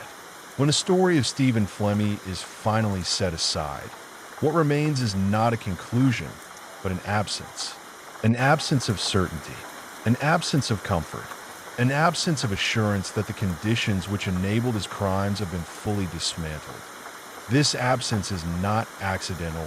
IT exists because some truths are inconvenient to resolve. The most unsettling lesson of Flemmi's rise and protection is not that a criminal manipulated the system. Criminals attempt that every day. The lesson is that the system accommodated him. Not once, but repeatedly. Not out of ignorance, but out of calculation. And calculation, when left unchecked, becomes doctrine. Long after files are closed and cases archived, institutions carry forward the habits they formed under pressure. They carry the assumptions that guided decisions. They carry the shortcuts that once seemed necessary. Over time, these habits harden into norms. Norms rarely announce themselves. They exist intoned in expectation, in what is considered reasonable. In Flemmi's case, reason was stretched slowly, incrementally, until it lost its original meaning. What began as tolerance became permission. What began as discretion became entitlement. What began as secrecy became protection. And all of it occurred without a single moment that felt catastrophic in real time. That is how systemic failure persists, not through dramatic collapse, but through quiet continuation. What remains unsaid in official histories is the emotional cost of this continuation, the way it reshapes trust, the way it teaches communities to doubt intentions, the way it instructs future agents indirectly about which values are truly enforced. Because values are not what institutions declare. They're what institutions defend when challenged. In the aftermath of Flemmi's exposure, much was said about balance, about the difficulty of fighting organized crime, about the imperfect tools available to law enforcement. These statements were not wrong, but they were incomplete. They did not address the core issue that power exercised without boundaries eventually erodes the very legitimacy it seeks to preserve. Legitimacy is fragile that IT depends on the belief that rules apply evenly, that harm matters, that no outcome justifies unchecked cruelty. When this belief falters, cooperation erodes. Skepticism grows. Silence spreads, and silence, as Flemmi's story shows, is contagious that IT moves outward, from agencies to communities, from leadership to rank and file, from past to present. The most enduring consequence of Flemmi's protection is not measured in convictions or reforms. It is measured in hesitation, in the pause before trust is extended, in the quiet question that lingers whenever authority asks to be believed. That question is simple, but heavy. Why should we trust you now? Answering it requires more than policy, more than transparency initiatives, more than carefully worded acknowledgments of past error. That IT requires consistency, that IT requires restraint demonstrated over time, that IT requires a willingness to intervene early, even when doing so complicates operations or undermines short-term success. IT requires leadership that values integrity as highly as effectiveness. These qualities cannot be legislated. They must be cultivated. Stephen Flemmi's story remains unresolved, not because facts are missing, but because responsibility was never fully claimed, because harm was managed rather than confronted, because silence, once normalized, proved difficult to unlearn. The danger moving forward is subtle that IT is not that the same mistakes will be repeated in the same way that IT is that they will be repeated differently, under new justifications, with improved language and refined processes that mask familiar outcomes. History does not repeat itself verbatim, IT echoes, and echoes are harder to recognize. The purpose of revisiting stories like Flemmi's is not to dwell on scandal. It is to sharpen awareness, to recognize patterns before they harden, to question assumptions before they become habits. Awareness does not prevent failure on its own, but creates resistance that IT slows normalization, that IT disrupts silence. What remains unsaid in many official accounts is that systems are shaped not only by rules, but by courage, by the willingness of individuals to speak when silence is safer, to act when delay is easier, to accept uncertainty rather than trade it for control. These moments rarely appear in records, but they define outcomes, Stephen Flemmi's legacy is not confined to the crimes he committed or the protection he received. It lives on in the questions his story forces us to ask about power, accountability, and the quiet decisions that determine whose lives are considered expendable. Those questions do not expire. They wait. They resurface whenever authority demands trust without accountability, whenever success is prioritized without scrutiny, whenever silence feels like the easiest option. Whether the future answers those questions differently remains uncertain. But one truth is clear. Systems are not judged by how they perform under ideal conditions. They are judged by what they allow when the pressure is greatest, and what they choose to remember when the moment has passed. Stephen Flemmi's story asks us to look closely at that choice and to decide deliberately whether silence will be allowed to shape what comes next.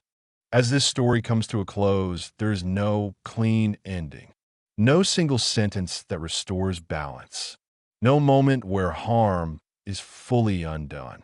What remains is something quieter and far more important. An understanding of how power behaves when it believes it will not be questioned. How silence, once normalized, becomes a tool as effective as any weapon.